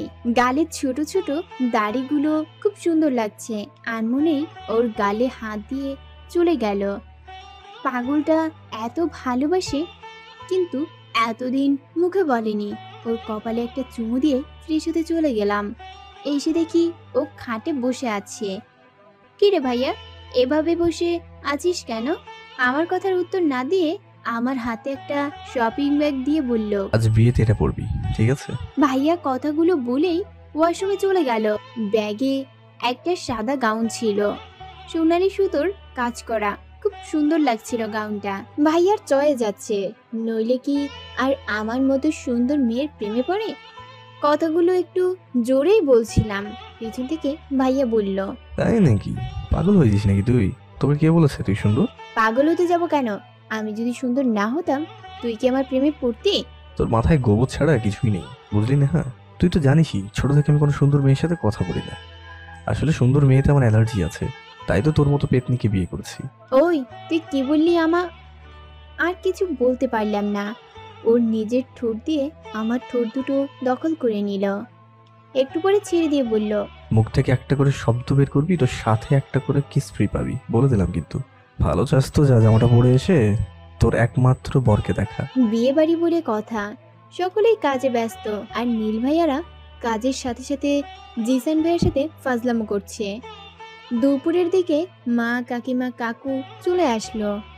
আব্বু আসেনি, কাজে আটকে পড়েছে।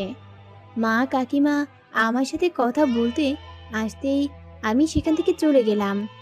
কোনো কথা বলবো না তাদের সাথে, তারা সকলেই আমার সাথে চিট করেছে। 2টার দিকে বরযাত্রী হিসেবে আমরা সকলেই বেরিয়ে পড়লাম। বেশিরভাগ সকলেই গাড়ি করে যাচ্ছে, আর কেউ কেউ বাইকে। আমি নীল ভাইয়ার বাইকে যাচ্ছি। মাঝপথে নীল ভাইয়া হঠাৎ বাইক থামালো। কিরে ভাইয়া, ওরা তো চলে যাচ্ছে। আমার আর কিছু বলতে না দিয়েই পিছন দিকে ঘুরে আমার দুগালে হাত রেখে আমার কপালে একটা চুমু দিয়ে আবার ঠিক হয়ে বসে বাইক চালাতে শুরু করলো।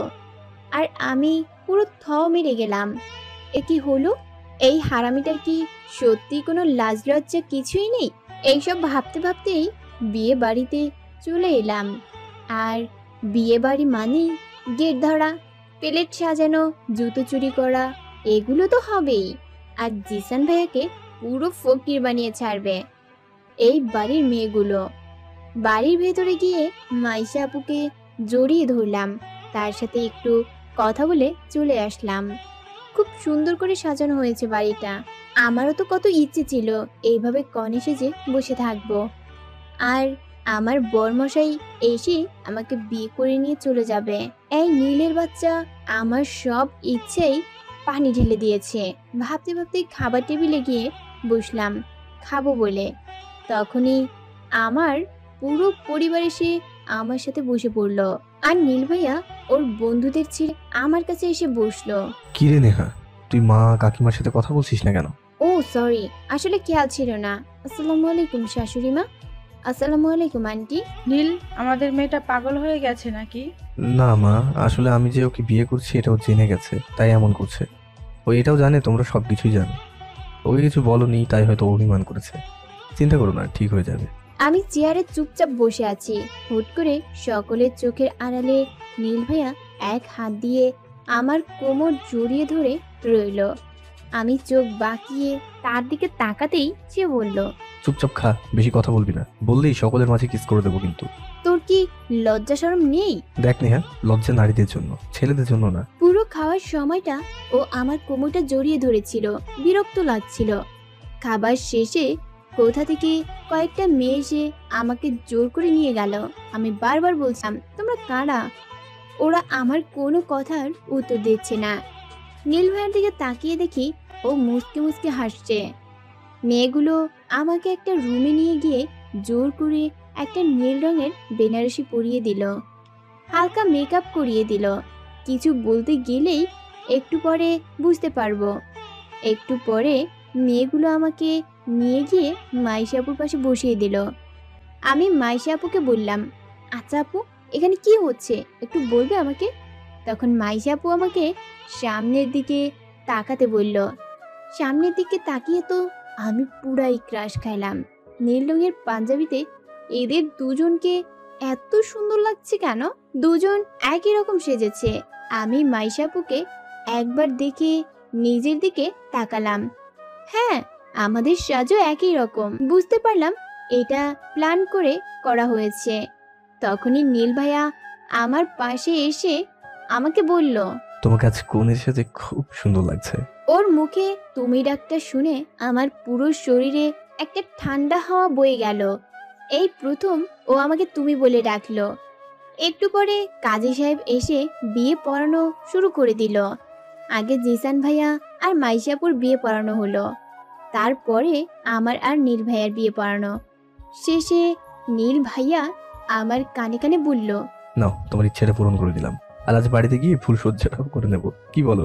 আমার ইচ্ছে করছে মাটির নিচে ঢুকে যাই। এই মানুষটা যে একেবারে অসভ্য এটা বুঝতে আর কোনো কিছুরই প্রয়োজন নেই। রাতের কথাটা নীল ভাইয়া এত সিরিয়াসলি নিয়েছে একটুও বুঝতে পারিনি। একটু পরে আমি নীল ভাইয়া আর আমাদের পরিবারের সকল থেকে বিদায় নিয়ে চলে আসলাম আমাদের বাড়িতে। বাড়িতে এসে দেখি নীল ভাইয়ের বন্ধু শাহিন, রিমি আর রোহান আমাদের বাড়িতে। বুঝতে পারলাম না ওরা তো বিয়ে বাড়িতে ছিল, এখানে আসলো কখন?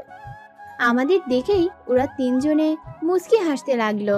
তারপরে আমাদের থেকে বিদায় নিয়ে চলে গেল আর আমরা বাড়ির ভেতরে গেলাম। আমি আমার রুমে যাচ্ছিলাম, তখন নীল আমার হাত ধরে ওর রুমে নিয়ে গেল। ওর রুমে গিয়ে আমার চোখ দুটো ছানা বড়া হয়ে গেল।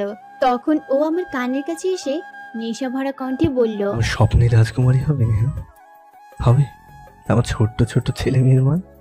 নেবে কি তোমার এই সাইকো ভিলেনের দায়িত্ব? রাখবে কি নিজের বুকে আগলে? ভালোবাসতে চাই, খুব ভালোবাসতে চাই। দেবে কি আমাকে ভালোবাসার অধিকারটুকু? প্লিজ আর দূরে সরিয়ে রেখো, এবার আর পারবো না সহ্য করতে। নেহাকে কথাগুলো বলেই পিছন থেকে জড়িয়ে ধরলাম। আমিও পিছন দিকে ঘুরে নীল ভাইয়াকে জড়িয়ে ধরলাম। এতে যেন ও ওর প্রশ্নের উত্তর পেয়ে গেল। আমাকে কোলে তুলে নিয়ে খাটে বসিয়ে দিয়ে আমার কপালে একটা চুমু দিল। তারপরে দুজনে হারিয়ে গেলাম অজানা এক সুখের সাগরে। এই বাঁধন খুলে যেন আমি আর কোনো দিন বের হতে পারবো না, আর বের হতেও চাই না। ওদিকে জিসান ভাইয়া দরজার সামনে দাঁড়িয়ে আছে। ওর বন্ধুরা আর কাজিনরা সকলে মিলে বলছে 10,000 টাকা না দিলে ফুলসজ্জার ঘরে ঢুকতে দেবে না। জিসান খুবই চিন্তায় পড়ে গেল। এখন কি করব? এমনি এমনি তো এদের আমি 10,000 টাকা দেব না। হঠাৎ করে মাথা ঘুরে পড়ে যাচ্ছিলাম, তখনই শাওন আমাকে ধরে বলল, এই জিসান, তোর আবার কি হলো? আমি কিছুই বললাম না। ওরা সকলে মিলে তাড়াতাড়ি দরজা খুলে আমাকে খাটে শুয়ে দিল। আমাকে এইরকম দেখে মাইশা তো প্রায় কেঁদেই দেবে এমন অবস্থা। তখনই লাফ দিয়ে উঠে মাইশাকে জড়িয়ে ধরে বললাম, আরে পাগল, আমার কিছুই হয়নি। ওই দেখো, ওই হারামিগুলো আমাকে ভিতরে আসতে দিচ্ছিল না, তাই একটু বুদ্ধি খাটিয়ে টাকা বাঁচিয়ে তোমার কাছে চলে আসলাম। কথাটা বলার সাথে সাথে সবগুলো আমার উপর রেগে গেল। শালা হারামি, 10,000 টাকায় তোর কাছে এত বড় হয়ে গেল যে আমাদের সাথে এত বড় অভিনয় করলি? দেখ, আমি তোদের টাকা দেব একটা শর্তে। যদি শর্তটা পূরণ করতে পারিস তাহলে যা, কথা দিলাম। 10,000 টাকা না দিতে পারলেও 5,000 টাকা দেব। তুই শালা এত কিপটিমি করিস কেন? আচ্ছা বল, কি শর্ত? শর্ত হলো, আজ থেকে তোরা পুরো 10 দিন তোদের জিএফ আর বিএফ এর সাথে কোনো রকম যোগাযোগ করতে পারবি না। আর হ্যাঁ, মিথ্যা বলে লাভ নাই। আমি জানি এখানে সকলের একটা করে পার্টনার আছে। শো, তোরা যদি আমার শর্ত পূরণ করতে পারিস তাহলেই টাকা পাবি, নইলে পাবি না। কথাগুলো বলেই খাটে লম্বা হয়ে শুয়ে পড়লাম। আর যে যার মতো আমাকে গালি দিয়ে চলে গেল, কারণ কেউ তাদের পার্টনারের সাথে কথা না বলে থাকতে পারবে না। মাইশা এখনো রাগ করে থাকবে? আমি তো এমনই মজা করে মাথা ঘুরাই অভিনয় করেছি। আচ্ছা, এই দেখো কান ধরলাম। আর কখনো এমন করো না প্লিজ। তারপরে আমরাও হারিয়ে গেলাম আমাদের সুখের সাগরে। রাত প্রায় 3:10। ব্যালকনিতে দাঁড়িয়ে রাতের পরিবেশটা দেখছে আর ভাবছি, কখনো ভাবিনি আমি নীল ভাইয়াকে এতটা ভালোবেসে ফেলবো আর এত সহজে ওকে নিজের করে পাবো। রাতের এই শান্ত শহরটার মতো আজ নিজের মনটাকেও শান্ত লাগছে।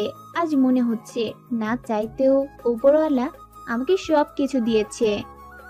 আজ মন চাইছে রাতের জোনাকি পোকার মতো আমিও পুরো শহরটা ঘুরে আসি, আমার সুখটার খবর আকাশে বাতাসে জানিয়ে দিয়ে আসি, আর বলে আসি ভালোবাসি আমি নীলকে, খুব ভালোবাসি। হঠাৎ পিছন থেকে কেউ জড়িয়ে ধরে চুলের মাঝে মুখ ডুবিয়ে গান গাইতে শুরু করলো।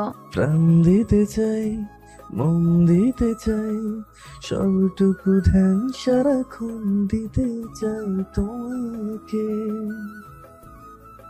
স্বপ্ন সাজাই, নিজেকে হারাই, আর দুটি নয়নে রোজ নিতে চাই তোমাকে, ও তোমাকে। গান শেষ করেই আমার চুলগুলো ঘাড় থেকে সরিয়ে ঘাড়ে একটা চুমু দিয়ে বলল, এই ড্রেস পরে কি আমাকে মারতে চাও নেহা? আসলে অজানা সুখের সাগর থেকে বের হওয়ার পর নেহা আমার শার্ট পরেই বাইরে চলে এসেছে। তোমাকে না শুধু শার্টে খুব হট লাগছে। ভাইয়া কথা বলতেই আমি পিছন থেকে ঘুরে ওর চোখে হাত দিয়ে বললাম, একটা মেয়েকে এইভাবে দেখতে লজ্জা করে না? ছি, কি বেহায়া। চোখ থেকে হাতটা সরিয়ে নীল বলল, ওই অন্য মেয়েকে দেখি নাই, ওকে নিজের বিয়ে করা বউকে দেখেছি, আর সারা জীবন দেখবো, যেভাবে খুশি সেভাবে দেখবো। নীল কথাটা বলেই কোলে তুলে রুমে নিয়ে গিয়ে জড়িয়ে ধরে ঠোঁটে হালকা করে কিস করে ঘুমিয়ে গেল। সকালে ঘুম থেকে উঠে দেখি নীল আমার দিকে তাকিয়ে আছে। কি দেখছিস? কোনো কথা না বলে আমার কপালে একটা কিস করে বলল, আজ থেকে আর তুই বা ভাইয়া কোনোটাই বলবে না, ওকে? আমার নাম ধরে রাখবে, তুমি করে বলবে। এবার বলো কি বলছিলে? বললাম কি দেখো অমন ভাবে? কিছু না, আমার বউটাকে দেখছিলাম। আমার বউটা কত কিউট। সারাদিন শুধু ভালোবাসতে ইচ্ছে করে, সারাদিন সামনে বসিয়ে দেখতে ইচ্ছে করে। ভালোবাসি গো প্রিয়তমা, খুব ভালোবাসি। যে ভালোবাসা ফুরন নয়, ছোট্ট বাচ্চা যেমন হওয়ার পর থেকে বড় হতে শুরু করে, ঠিক সেইভাবে আমার ভালোবাসাও বাড়তে শুরু করেছে। জানো, যখন কোনো ছেলে তোমার দিকে তাকিয়ে থাকে তখন মনে হয় তোমাকে গলা টিপে মেরে ফেলে। বারবার মনে হয় এত সুন্দর হওয়ার কি দরকার ছিল তোমার? দুজনে ফ্রেশ হয়ে নাস্তা করতে চলে গেলাম। টেবিলে আব্বু কাকু সকলেই ছিল, আমি খাচ্ছিলাম। তখনই সকলের মাঝে নীল বলল, একা একা খাচ্ছ কেন? আমাকেও খাইয়ে দাও। ওর কথায় আমার মনে হচ্ছিল মাটির নিচে চলে যাই। একটা মানুষ কি করে এত বেহায়া হতে পারে? উফ! ওর কথায় কান না দিয়ে আমি চুপচাপ খাচ্ছিলাম। আবার খাবার মুখে দিতেই যাব, তখনই আমার হাতের খাবার ও খেয়ে নিল আর আমার আম্মুকে বলল, আচ্ছা আম্মু, তোমার মেয়েকে একটু শেখাতে পারোনি কিভাবে স্বামীর সেবা করতে হয়, স্বামীর কথা শুনে চলতে হয়, স্বামীর জন্য রান্না করতে হয়? পড়াশোনা না শিখিয়ে এগুলো তো একটু শেখাতে পারতে, তাহলে আজ আমাকে ভালোবাসার অভাবে মন খারাপ করে থাকতে হতো না। ওর কথায় আর কোনো কথা না বলে না খেয়ে চলে আসলাম। অসভ্য ছেলে একটা, কাকে কি বলছে এইসব? কি গো, না খেয়ে চলে আসলে কেন? কোনো কথা বললাম না। আমার হাতে খাবারের প্লেট দিয়ে আমাকে দাঁড় করিয়ে নিজে খাটে বসে আমাকে ওর কোলে বসিয়ে দিয়ে বলল, এবার খাও আর আমাকে খাইয়ে দাও। আর যদি আমার কথা না শোনো তাহলে খুব খারাপ হয়ে যাবে, বলে দিলাম কিন্তু। বলেই আমার পেটে হাত খামচে ধরলো। আমিও দমে গেলাম তার অমন কাজে। চুপচাপ ওকে খাইয়ে দিচ্ছি আর নিজেও খাচ্ছি। প্লেটটা রেখে রুম থেকে চলে আসছিলাম। পেছন থেকে নীল হাত ধরে কোলে তুলে নিয়ে খাটে শুয়ে দিয়ে আমাকে জড়িয়ে ধরে আমার ঘাড়ের মাঝে মুখ ডুবিয়ে বলল, কোথায় এত? এখন চুপচাপ শুয়ে থাকো, কাল সারা রাত ঘুমাতে পারিনি বউ, এখন একটু ঘুম বাড়িয়ে দাও মা। আজব তো, তুই ঘুমালে ঘুমা, আমাকে আটকে রাখছিস কেন? গরু ছাড় বলছি, ছাড়। বলেই নিজেকে ছাড়ানোর চেষ্টা করছিলাম। ইস বউ, আবারও তুই তোকারি করছো? তোমাকে না মানা করেছি তুই করে বলবে না, তুমি করে বলবে। জানো, ভালোবাসি গো, খুব ভালোবাসি। কেন বোঝো না বলো তো? তুই করে বলতে কষ্ট লাগে তো। কথাগুলো বলেই আমার সারা মুখে ঠোঁটে হাজারবার কিস করতে শুরু করে দিল।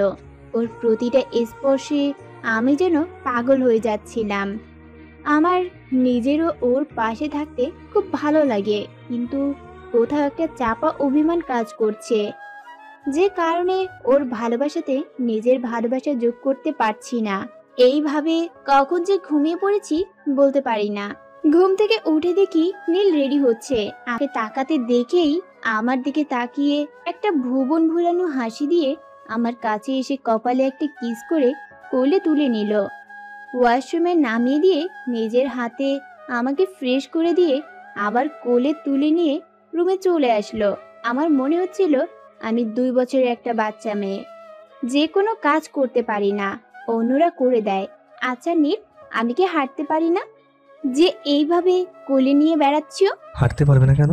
1000বার হাঁটতে পারো, কিন্তু কি করবো বলো, আমার এই মিষ্টি বউটাকে যে সারাদিন আমার কোলে বসিয়ে রেখে আদর করতে ইচ্ছে করে। লজ্জা কোথাকার, সরো তো, বাইরে যাব। আমার হাত ধরে আবার বসিয়ে দিয়ে ঠোঁটে হালকা করে কিস করে দিয়ে আমার হাতে একটা বোরখা দিয়ে বলল, বাড়িতে কেউ নেই, সকলেই জিসানদের বাসাতে চলে গেছে। আজ ওদের বউ হাত, সাথে আমাদেরও, তাই কোথাও যেতে হবে না, চুপচাপ বোরখা করে রেডি হয়ে নাও। এক বস্তা অভিমান নিয়ে বললাম, আজ আমাদেরও বউ ভাত। মাইশা আপু বউ সেজে বসে থাকবে আর আমি এই বোরখা পরে যাব? নীল মুস্কি এসে আমার কোমরটা জড়িয়ে ধরে বলল, জানো নেহা, একটা মেয়ে বিয়ের আগে তার বাবা মার কাছে আমানত হিসেবে থাকে, আর যখন মেয়েটার বিয়ে হয়ে যায় তখন মেয়েটা তার স্বামীর সম্পদ হয়ে যায়। আর কোনো মানুষই চায় না তার সম্পদের দিকে কেউ নজর দিক। আমি নিজেও চাই না আমার বউকে সেজে গুজে শুধু আমিই দেখবো, বাইরের কেউ না। আমার ভালোবাসার চাদরে সবসময় জড়িয়ে আগলে লুকিয়ে রাখতে চাই। পারবে না তোমার স্বামীর এই চাওয়াটা পূরণ করতে? কোনো কিছু না ভেবেই নীলকে জড়িয়ে ধরে ওর বুকের বাপাশে ডিপলি একটা কিস করে বুকের বাপাশে নিজে হাত রেখে বললাম, পারবো। সারা জীবন তোমার বুকের বাপাশের পাঁজরের হার হয়ে থাকতে চাই। নীল একটা ভালোবাসার পরশ দিয়ে বলল, সারা জীবন আমার করে আমার বুকের মাঝে আগলে রাখবো। ভালো লাগে বলে তো ভালোবাসিনি, ভালোবেসেছি বলেই ভালোবাসি, শুধু তোমায়।